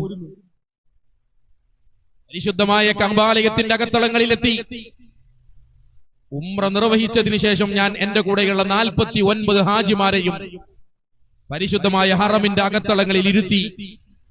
രാത്രി 3 മണിയാ സമയം. ഉംറ കഴിഞ്ഞ് എല്ലാവരെയും അവിടെ ഒരുമിച്ചിരുത്തിയിട്ട് ഒരു 10-15 മിനിറ്റ് സമയം കുറച്ച് കാര്യങ്ങൾ നിർദ്ദേശങ്ങൾ കൊടുത്ത് കൂട്ടത്തിൽ ഞാൻ പറഞ്ഞു, ഇനി 15ഓളം ദിവസം, ഇനിയും 14ഓളം ദിവസം നമ്മൾ ഈ പരിശുദ്ധമായ ഹറമിന്റെയും പരിസരത്തുമാണ്. ഈ പരിശുദ്ധമായ മസ്ജിദുൽ ഹറമിൽ എത്തിച്ചേരുക എന്ന് പറയുന്നത് ഒരു വിശ്വാസിയുടെ ജീവിതത്തിലെ ഏറ്റവും വലിയ ആഗ്രഹമാണ്, അല്ലെങ്കിൽ അവസാനത്തെ ആഗ്രഹം എന്നൊക്കെ പറയാലോ. അങ്ങനെ ഒരു വലിയ താല്പര്യത്തോടു കൂടിയാണ് നമ്മൾ ഇവിടെ വന്നത്. ഈ പരിശുദ്ധമായ ഹറമിന്റെ ഉള്ളിൽ വെച്ച് ഇനിയുള്ള 14 ദിവസങ്ങൾക്കുള്ളിൽ എന്തെങ്കിലുമൊക്കെ ഞാൻ ചെയ്യും എന്ന് നിങ്ങൾ ഓരോരുത്തരും മനസ്സിൽ ആഗ്രഹിക്കണം. ഞാനൊരു 5 മിനിറ്റ് സമയം കൊടുത്ത എല്ലാവർക്കും ഓരോരുത്തരും അവരുടേതായ തീരുമാനങ്ങൾ എടുത്തു. നിങ്ങളുടെ തീരുമാനങ്ങൾ പൂർത്തീകരിക്കാൻ അല്ലാഹു തൗഫീഖ് നൽകട്ടെ എന്ന് പ്രാർത്ഥിച്ച് ഞങ്ങൾ പിരിഞ്ഞു. 5ാമത്തെ ദിവസം ളുഹർ നമസ്കാരത്തിന് ശേഷം നടക്കുന്ന ക്ലാസ്സിൽ സൈനബത്തയെ കാണാനില്ല. വലിയ ബേജാറോടുകൂടി പരിശുദ്ധമായ ഹറമിന്റെ വ്യത്യസ്തമായ ബാബുകളുടെ വാതിലുകളുടെ അടുക്കൽ പോയി. ഇവിടെ ഒന്നും വഴി തെറ്റിയിട്ടൊന്നും സൈനബത്തയെ കാണുന്നില്ല. ഞാൻ നേരെ മയ്യത്ത് കൂട്ടിയിട്ടിരിക്കുന്ന ഭാഗത്ത് പോയി. അവിടെയും സൈനബത്തയില്ല. അപ്പൊ വലിയൊരു പ്രതീക്ഷ മനസ്സിൽ. നേരെ തൊട്ടടുത്ത ഹോസ്പിറ്റലിന്റെ പരിസരത്ത് ചെന്ന് അന്വേഷിക്കുമ്പോഴാണ് നമ്മുടെ ഒരു ബാഡ്ജ് അവിടെയുണ്ട്. നോക്കിയപ്പോ സൈനബത്തയുടെ പേരിലുള്ള ഒരു ബാഡ്ജാണത്. ഞാൻ നേരെ പോയി ഡോക്ടറെ കാണുമ്പോ സൈനബത്ത വെന്റിലേറ്ററിലാണ്. 2 ദിവസം വെന്റിലേറ്ററിലും 3ാമത്തെ ദിവസം ഐസിയുയിലേക്ക് മാറ്റി. ഐസിയുയിൽ നിന്ന് ഒബ്സർവേഷനിലേക്ക്, നമ്മുടെ വാർഡെന്ന് പറയുന്ന ഒബ്സർവേഷനിലേക്ക് മാറ്റുമ്പോ ഡോക്ടർമാർ എന്നോട് പറഞ്ഞു, ഒരു 3 ദിവസമെങ്കിലും ഒബ്സർവേഷനിൽ നിൽക്കണം. സൈനബത്ത പറഞ്ഞു, പറ്റൂല, ഞാൻ ഉംറക്ക് വന്നതാ, എനിക്ക് ഇറങ്ങണം. എഴുതി വാങ്ങി ഒപ്പിട്ട് കൊടുത്ത് സൈനബത്തെ അവിടുന്ന് ഡിസ്ചാർജ് വാങ്ങി ഹറമിലേക്ക് ഇറങ്ങി. അതിനിടയ്ക്ക് 2 ദിവസം ഞങ്ങൾ പരിശുദ്ധമായ മദീനയിലായിരുന്നു. എല്ലാ കർമ്മങ്ങളും കഴിഞ്ഞ് നാട്ടിലേക്ക് വരുന്നതിന് മുമ്പ് 14ാമത്തെ ദിവസം രാത്രിയിൽ ഇശാ നമസ്കാരം കഴിഞ്ഞ് ഞാൻ മുഴുവൻ ഹാജിമാരെയും വീണ്ടും വിളിച്ചു. എന്നിട്ട് ഞാൻ വെറുതെ ചോദിച്ചു, ഉംറ കർമ്മം നിർവഹിച്ചു കഴിഞ്ഞ സമയത്ത് ഞാൻ നിങ്ങളോട് ഒരു കാര്യം പറഞ്ഞിരുന്നു, നിങ്ങൾ എന്തെങ്കിലും ഒരു തീരുമാനമെടുക്കണം. ആ തീരുമാനം നിങ്ങൾ പൂർത്തീകരിച്ചോ? വെറുതെ ഒരു ചോദ്യം ചോദിച്ചതാ. ചാടി എഴുന്നേറ്റ് സൈനബത്ത് പറഞ്ഞു, ഞാനത് പൂർത്തീകരിച്ചു മൗലവി. ഞാൻ തമാശക്ക് ചോദിച്ചു, അല്ലെങ്കിൽ അങ്ങനെ ചോദിക്കാൻ പറഞ്ഞില്ല, ഞാൻ അറിയാതെ ചോദിച്ചു, ശരിക്കും പൂർത്തീകരിച്ചോ? സൈനബത്ത് പറഞ്ഞു, പൂർത്തീകരിച്ചു. ആ ക്ലാസ് കഴിഞ്ഞ് റൂമിലേക്ക് സൈനബത്തയുടെ വീൽ ചെയർ ഉന്തി നടക്കുമ്പോ ഞാൻ വീണ്ടും ചോദിച്ചു, നിങ്ങൾ എന്തായിരുന്നു അന്നത്തെ തീരുമാനം? സൈനബത്ത് പറഞ്ഞു, പരിശുദ്ധമായ ഹറമിന്റെ ഉള്ളിൽ വെച്ച് 2 തവണ ഖത്തം തീർക്കണമെന്നാണ് ഞാൻ തീരുമാനിച്ചത്. ഹറമിന്റെ ഉള്ളിൽ വെച്ച്, റൂമിൽ ഇരുന്നിട്ടല്ല, ഹറമിന്റെ അകത്തളങ്ങളിൽ ഇരുന്ന് 2 തവണ ഖത്തം തീർക്കുമെന്നാണ് ഞാൻ തീരുമാനിച്ചത്. നിങ്ങൾ എങ്ങനെ പൂർത്തിയാക്കിയത്? 2 ദിവസം വെന്റിലേറ്ററില, 1 ദിവസം ICUയില, 2 ദിവസം മദീനയില, അതിനിടയ്ക്ക് 1 ദിവസം വരാനും 1 ദിവസം പോകാനും. അതിനിടയ്ക്ക് നിങ്ങൾ എങ്ങനെ ഖത്തം തീർത്തു? സൈനബത്ത് എന്നോട് പറഞ്ഞു, സുബ്ഹിന്റെ മുമ്പ് ഞാൻ പള്ളിയിലെത്തും. നോമ്പ് തുറക്കാനുള്ള കാരക്ക് എന്റെ കയ്യിലുണ്ടാവും, ബാക്കി പള്ളിയിൽ നിന്ന് കിട്ടുന്നത് വെച്ച് നോമ്പ് തുറന്ന് തറാവിക്ക് നമസ്കാരം കഴിഞ്ഞിട്ടേ ഞാൻ റൂമിൽ പോകാറുള്ളൂ. അതിനിടയ്ക്ക് ഞാൻ ഇവിടെ ഇരുന്ന് ഓതി. എന്നിട്ട് അവസാനം എന്നോട് പറഞ്ഞത്, ഇതിനല്ലാതെ ഞാൻ എന്തിനാണ് ഇങ്ങോട്ട് പോകുന്നത്? ക്യാൻസർ രോഗിയായ 72-കാരിയായ സൈനബത്തക്ക്, പ്രിയപ്പെട്ടവരെ, നാട്ടിലെത്തി 4-ാമത്തെ ദിവസം സൈനബത്ത് ഈ ലോകത്തോട് വിട പറഞ്ഞു. ഒരു ക്യാൻസർ രോഗിയായ സഹോദരിക്ക് ഇങ്ങനെ ചെയ്യാൻ കഴിയുമെങ്കിൽ നമ്മുടെ ഈ ആരോഗ്യമുള്ള പ്രായം എന്താ പ്രിയപ്പെട്ടവരെ നമുക്ക് തടസ്സം? ചെറിയൊരു ഊരിന്റെ വേദന, ചെറിയൊരു കാൽമുട്ടിന്റെ തേയ്മാനമോ? ഇതാണോ നമ്മുടെ മുന്നിലുള്ള നമ്മുടെ തടസ്സം എന്ന് പറയുന്നത്? നമ്മൾ തീരുമാനിച്ചുറപ്പിച്ചിറങ്ങിക്കഴിഞ്ഞാൽ നടക്കാത്തതായിട്ടൊന്നുമില്ല. കോഴിക്കോട് കുറ്റിച്ചിറ പള്ളിയിൽ 10-45 കൊല്ലം ആ പള്ളി കമ്മിറ്റിയുടെ പ്രസിഡന്റായ കുഞ്ഞിങ്കെ എനിക്കറിയാം. ഞാൻ ആ മിമ്പറിൽ ഖുതുബ പറയാൻ കയറുന്ന സമയത്ത്, വെള്ളിയാഴ്ചകളിൽ മിമ്പറിൽ കയറുമ്പോ വെള്ളിയാഴ്ചയിലെ ബാങ്ക് കൊടുക്കുന്നത് കുഞ്ഞിങ്കയാ. 93-ാമത്തെ വയസ്സിൽ മരണപ്പെടുന്നതിന്റെ തലയാഴ്ച വരെ ആ പള്ളിയിൽ ബാങ്ക് കൊടുക്കാൻ കുഞ്ഞിങ്കുണ്ടായിരുന്നു. 93-ാമത്തെ വയസ്സിൽ. പ്രിയപ്പെട്ടവരെ, എന്താ നമ്മുടെ മുന്നിലുള്ള തടസ്സം? കോഴിക്കോട് കാരപ്പറമ്പ് പള്ളിയിലേക്ക് നിങ്ങൾ കടന്നു വരൂ. അവിടെ നമ്മുടെ ഒരു പ്രവർത്തകനുണ്ട്, അദ്ദേഹത്തിന്റെ പ്രായം 107. 107 വയസ്സ് പ്രായമുള്ള സഹോദരൻ 5 വക്തിനും കാരപ്പറമ്പ് പള്ളിയിലുണ്ട്. മക്കളില്ല, ഭാര്യയില്ല. അതിനിടയ്ക്ക് അദ്ദേഹം ഇഖ്റ ഹോസ്പിറ്റലിൽ 1 മാസക്കാലം അഡ്മിറ്റ് ആയിരുന്നു. ഇനിയാന്നും ഞാൻ കാരപ്പറമ്പ് പള്ളിയിൽ പോയപ്പോ സുബ്ഹി നമസ്കാരത്തിന് അദ്ദേഹമുണ്ട്. 107 വയസ്സ് പ്രായമുള്ള സഹോദരൻ. അദ്ദേഹം കഴിഞ്ഞ റമദാനിൽ 10 ദിവസം അവസാനത്തെ 10-ൽ അവിടെ ഇഅ്തികാഫിരുന്നു പള്ളിയിൽ. പ്രിയപ്പെട്ടവരെ, എന്താ നമ്മുടെ മുന്നിലുള്ള തടസ്സം എന്ന് നെഞ്ചത്ത് കൈവച്ച് നമ്മൾ ചോദിക്കണം. അല്ലാഹു ഒരുപാട് അവസരങ്ങൾ നൽകി നമുക്ക്. നമ്മൾ ഈ റമദാനിൽ നമ്മൾ തീരുമാനിക്കണം, അവസാനത്തെ 10-ൽ മുഴുവൻ കഴിയുമെങ്കിൽ അങ്ങനെ, അല്ലെങ്കിൽ അവസാനത്തെ 10-ലെ രാവുകളിൽ അങ്ങനെ, അല്ലെങ്കിൽ അവസാനത്തെ 10-ലെ ഒറ്റയായ രാവുകളിൽ എന്താവട്ടെ, നമ്മൾ ഒന്ന് തീരുമാനിക്കണം, ഈ റമദാനിൽ ഞാൻ ഇഅ്തികാഫിരിക്കും. നമുക്ക് കഴിയുന്ന പോലെ ചിലപ്പോൾ ലീവ് എടുക്കേണ്ടി വരും. എന്റെ നാട്ടിൽ എനിക്ക് ബോധമുള്ള കാലം മുതൽ, ഓർമ്മയുള്ള കാലം മുതൽ എനിക്കറിയാം, ഗവൺമെന്റ് കോളേജിൽ അധ്യാപകർ അവസാനത്തെ 10-ൽ അദ്ദേഹം ലീവാ. എന്ത് കാരണം ഉണ്ടെങ്കിലും അവസാനത്തെ 10-ൽ ലീവാ. എന്താ? അത് ഇഅ്തികാഫിനാണ്. ഒരു കൊല്ലത്തെ 15 ലീവിലെ 10 ലീവ് ഇഅ്തികാഫിന് വേണ്ടി മാറ്റിവെച്ചവരുണ്ട് പ്രിയപ്പെട്ടവരെ ലോകത്ത്. അപ്പൊ നമ്മളെ സംബന്ധിച്ചിടത്തോളം നമ്മൾ തീരുമാനിച്ചുറപ്പിച്ചുകൊണ്ട് ഇറങ്ങിയാൽ കഴിയാത്തതായിട്ടൊന്നുമില്ല എന്ന വലിയ തിരിച്ചറിവ് നമ്മുടെ മനസ്സിൽ വേണം. അങ്ങനെ വരുമ്പോഴേ പെരുന്നാളിന്റെ അന്ന് രാവിലെ തഖ്വയുടെ സർട്ടിഫിക്കറ്റ് നമ്മുടെ കയ്യിൽ കൊണ്ടുവരാൻ കഴിയും. റമദാനിൽ ചെയ്യാനുള്ള മറ്റൊരു പ്രധാനപ്പെട്ട കാര്യം പ്രാർത്ഥനയാണ്. പ്രാർത്ഥനയാണ് വിശ്വാസിയുടെ കരുത്ത്. സമുദായത്തിന് പ്രാർത്ഥനയുടെ ഗൗരവം നഷ്ടപ്പെട്ടു പോകുന്ന ഒരു ലോകം. കഴിഞ്ഞ ദിവസം ഒരു സുഹൃത്തിനോട് ഞാൻ പ്രാർത്ഥനയെ കുറിച്ച് ഫത്വ പറഞ്ഞു കഴിഞ്ഞപ്പോൾ അദ്ദേഹം പറഞ്ഞു, പ്രാർത്ഥിച്ചിട്ട് ഉത്തരം കിട്ടണില്ല. ആ സമയത്ത് എന്റെ മനസ്സിക്ക് ഇങ്ങനെ ഓർമ്മ വന്നു. ഞാൻ പറഞ്ഞു, സാധാരണ നമ്മള് പാത്രം കഴുകിക്കഴിഞ്ഞാൽ ആ പാത്രം കഴുകുന്ന സമയത്ത് ഭക്ഷണത്തിന്റെ വേസ്റ്റ് വാഷ് ബേസിൽ കുടുങ്ങിയാൽ വെള്ളം പോവില്ല. വെള്ളം പോവില്ലെങ്കിൽ നമ്മൾ എന്താ ചെയ്യാ? ഒരു കമ്പെടുത്ത് കുത്തും. അവിടെ ബ്ലോക്ക് ഉണ്ടായതുകൊണ്ടാണ് വെള്ളം പോവാത്തത്. ആ ബ്ലോക്ക് കുത്തിയാൽ വെള്ളം പോകും. നമ്മൾ അള്ളാഹിനോട് ചോദിക്കുമ്പോൾ അള്ളാഹ് ഉത്തരം നൽകുന്നില്ലെങ്കിൽ അള്ളാഹിന്റെ നമ്മളെ അടിയിൽ വല്ല ബ്ലോക്കും ഉണ്ടാവും. ഹദീസുകളിൽ കാണാം എന്തൊക്കെ ബ്ലോക്ക്. ഒന്നാമത്തെ ശിർക്ക് വന്നിട്ടുണ്ടാവും. നമ്മുടെ ജീവിതത്തിൽ ശിർക്ക് വന്നാൽ പ്രാർത്ഥനയ്ക്ക് ഉത്തരം കിട്ടൂല. രണ്ട്, ഞാൻ നേരത്തെ പറഞ്ഞു, ഹറാമ് വന്നാൽ പ്രാർത്ഥനയ്ക്ക് ഉത്തരം കിട്ടൂല. അള്ളാഹുവിലേക്ക് നമ്മളെ അടുക്കുന്ന പ്രവർത്തനങ്ങൾ ഉണ്ടാവണം. റബ്ബി ഇന്നി വഹനൽ അളുമി മിന്നി വസ്തഖല റഅസു ശൈബ.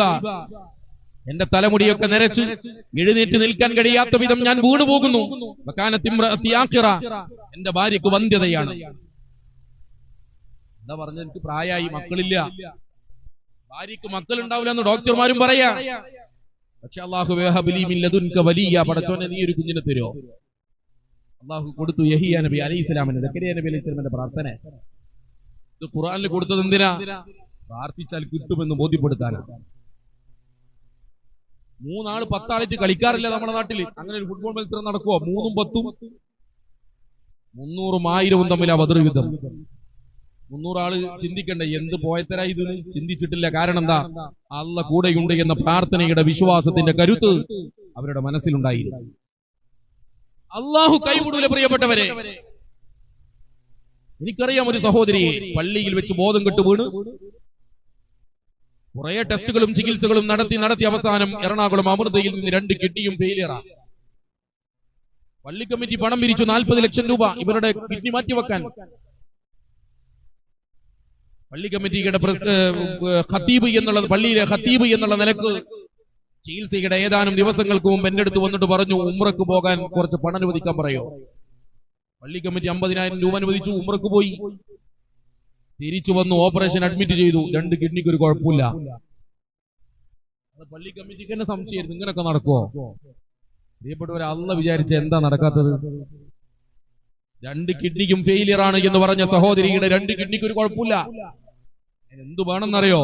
2 കിഡ്നിയും നഷ്ടപ്പെട്ടു എന്ന് ഡോക്ടർമാർ വിധി എഴുതുമ്പോ എന്റെ റബ്ബിനോട് ചോദിക്കാമെന്ന വിശ്വാസം മനസ്സിക്ക് വരണം. ആ വിശ്വാസം നെഞ്ചകത്ത് തറക്കണം.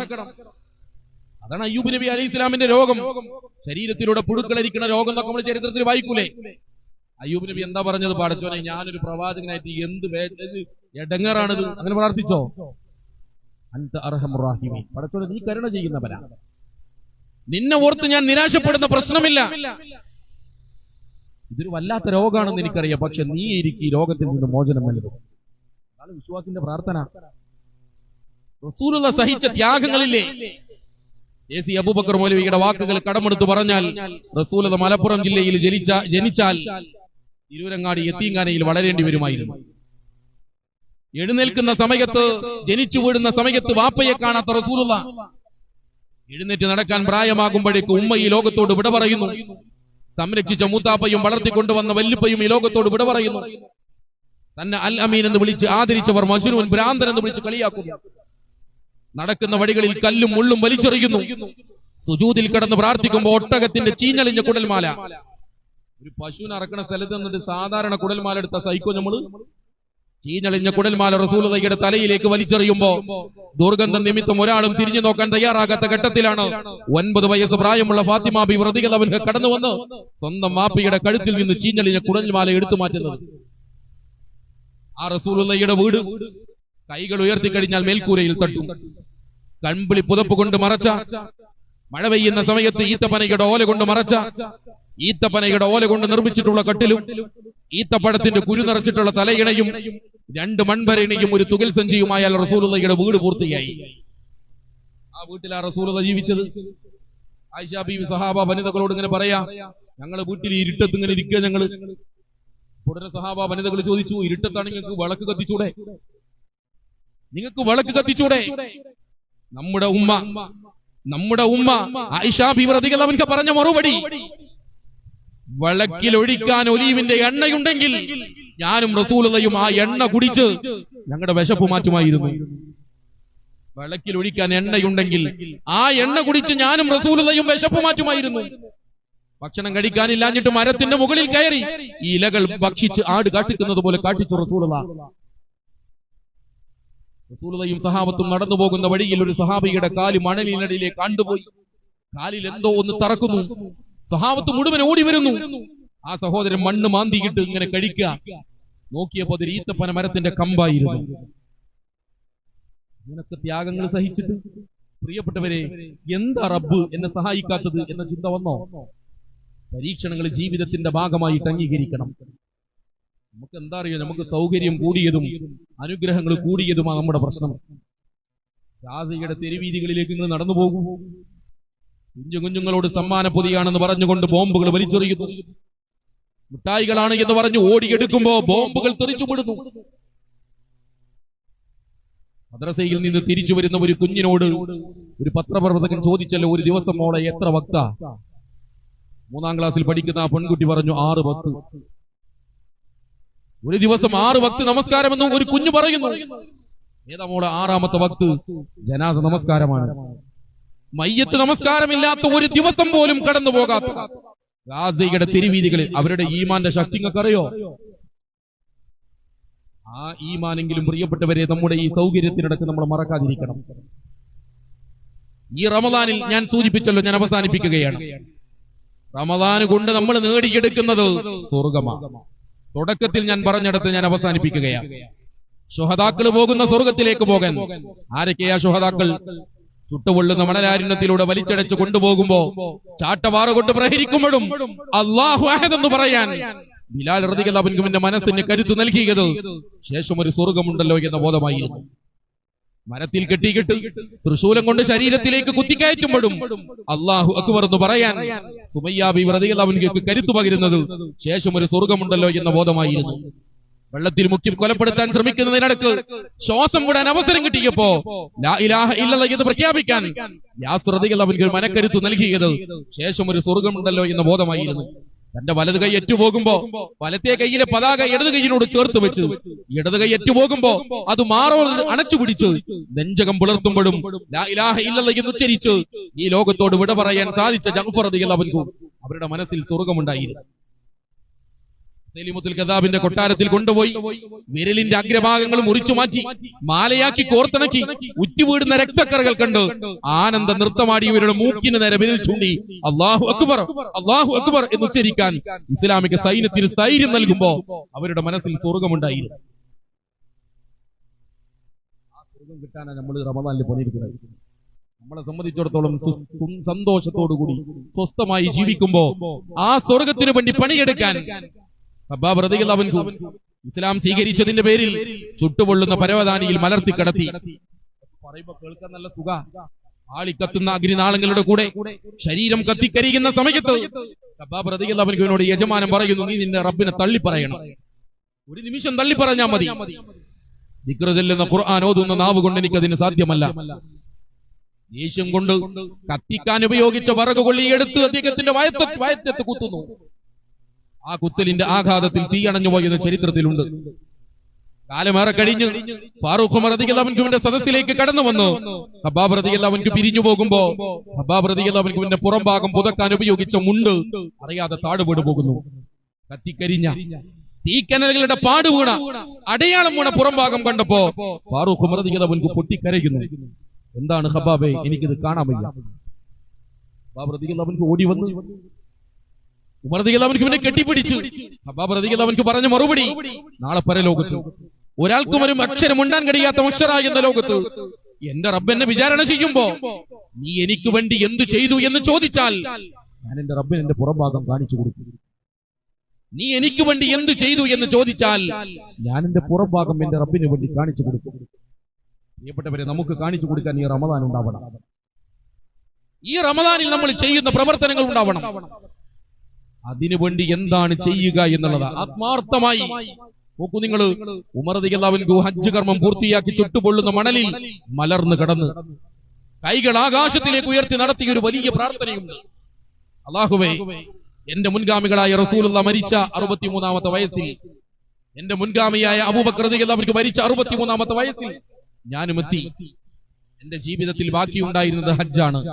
റസൂലുള്ളാഹിയുടെ കൂടെയോ അബൂബക്കർ റളിയല്ലാഹു അൻഹുവിന്റെ കൂടെയോ ഞാൻ ഹജ്ജിന് പോയിട്ടില്ല. ഹജ്ജ് എനിക്ക് കടമായിട്ട് ബാക്കിയുണ്ടായിരുന്നു. ഇതാ ഇവിടെ വെച്ച് ഞാൻ ഹജ്ജ് പൂർത്തിയാക്കിയിരിക്കുന്നു. എന്നിട്ട് പറഞ്ഞ വാക്ക്, അല്ലാഹുവേ, എന്റെ ജീവിതം കൊണ്ട്, എന്റെ ശരീരം കൊണ്ട്, നീ എനിക്ക് തന്ന അനുഗ്രഹങ്ങൾ കൊണ്ട് എനിക്ക് ചെയ്യാൻ കഴിയുന്നതെല്ലാം ഞാൻ ചെയ്തു കഴിഞ്ഞു. അതുകൊണ്ട് നീ എന്നെ തിരിച്ചു വിളിച്ചോ. ആ പ്രാർത്ഥന പ്രാർത്ഥിച്ച് 15ാമത്തെ ദിവസം ഫാറൂഖ് ഉമർ റളിയല്ലാഹു അൻഹു ഈ ലോകത്തോട് വിട പറഞ്ഞു.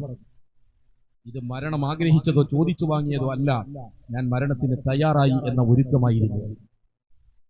പ്രിയമുള്ളവരെ, ഈ റമദാൻ എത്ര ദിവസം റമദാനിലേക്ക് നമ്മൾ എത്തുമോ അറിയില്ല, അള്ളാഹുവിന്റെ കൈകളിലാണ്.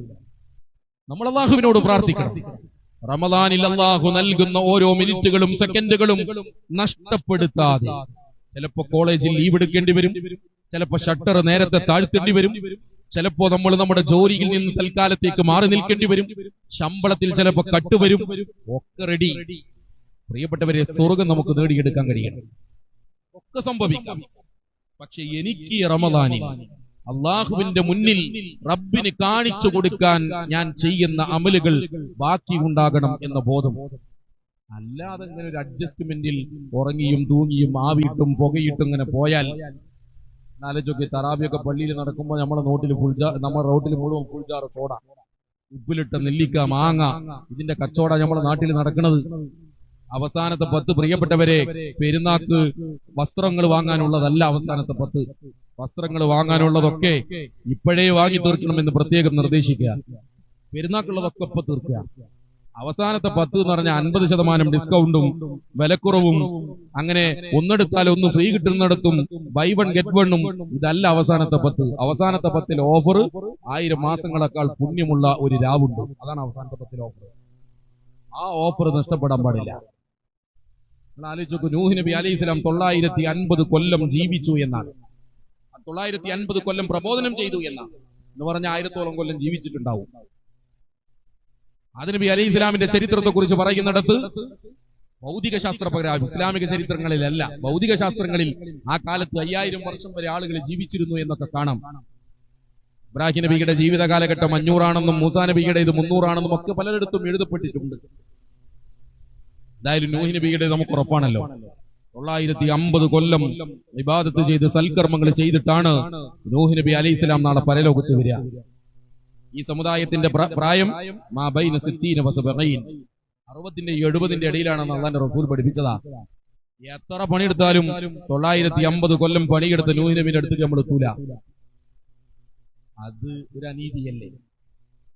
നമ്മൾ 60 കൊല്ലം ജീവിക്കാവുന്ന അവസരം തന്നിട്ട് 950 കൊല്ലം അവസരം കൊടുത്ത നൂഹ് നബിയായിട്ട് നോക്കുമ്പോൾ നമ്മൾക്ക് അനീതിയാണ്. പക്ഷെ നൂഹ് നബിക്ക് കൊടുക്കാത്ത ഒന്നാ നമുക്ക് അള്ളാഹ് തന്നത്. ഒരു രാത്രിക്ക് 83 കൊല്ലത്തെ പ്രതിഫലം. 10 ലൈലത്തുൽ ഖദർ കിട്ടിയാൽ 830 കൊല്ലം. നൂഹ് നബിന്റെ മുമ്പിലെത്തും നമ്മൾ. 10 ലൈലത്തുൽ ഖദർ കിട്ടിയ 830 കൊല്ലം പണിയെടുത്ത കൂലി. 1000 രാവ് 1000 മാസം എന്ന് പറഞ്ഞ അങ്ങനല്ലേ? 1000 മാസം എന്ന് പറഞ്ഞാൽ 83 കൊല്ലം. അപ്പൊ ഒരു രാത്രി ഖുർആൻ ഓതിയാൽ, ഒരായത്ത് ഓതിയാൽ 83 കൊല്ലം ഓതിയതിന് തുല്യമുള്ള ലൈലത്തുൽ ഖദറുള്ള അവസാനത്തെ 10 പെരുന്നാളിന്റെ ആഘോഷത്തിനുള്ളതല്ല.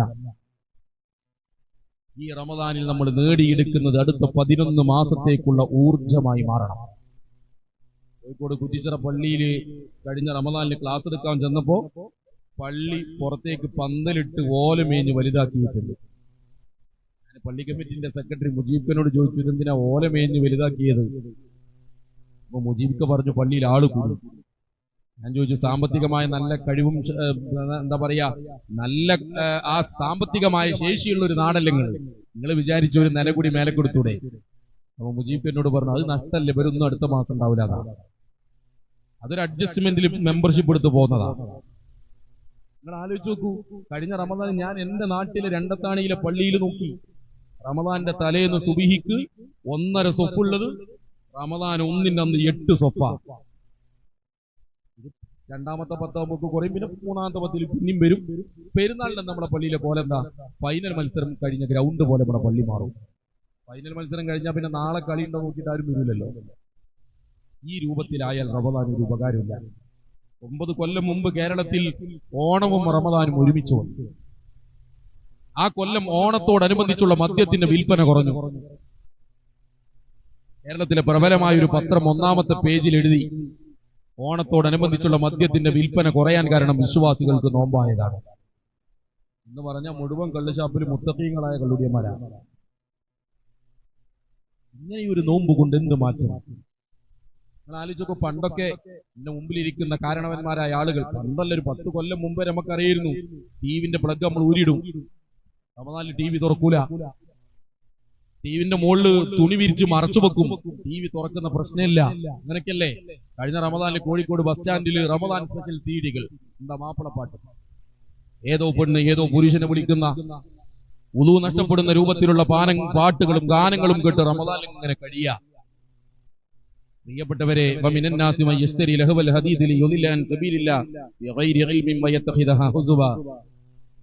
നമ്മുടെയൊക്കെ മക്കളോട് ഖുർആന്റെ ആയത്ത് ഓതിയാൽ അവർക്ക് ഖുർആനോട് താല്പര്യമില്ലാത്തതിന്റെ കാരണം അതാ. നമ്മുടെ വീടുകളിൽ നമ്മൾ വിനോദ വർത്തമാനങ്ങൾ, ഇസ്ലാമിന് അന്യം നിൽക്കുന്ന വിനോദങ്ങൾ അത് കാണാൻ തുടങ്ങിയാൽ ഇദാ തുത്ല അലൈഹി ആയാതുന വല്ല മുസ്തക്ബിറൻ കഅല്ലം യസ്മഅഹാ കഅന്ന ഫീഹി ഉദനൈഹി ബഖറ. അവരുടെ ചെവിയിൽ ഒരു ഭാരം ഉണ്ടാവില്ല.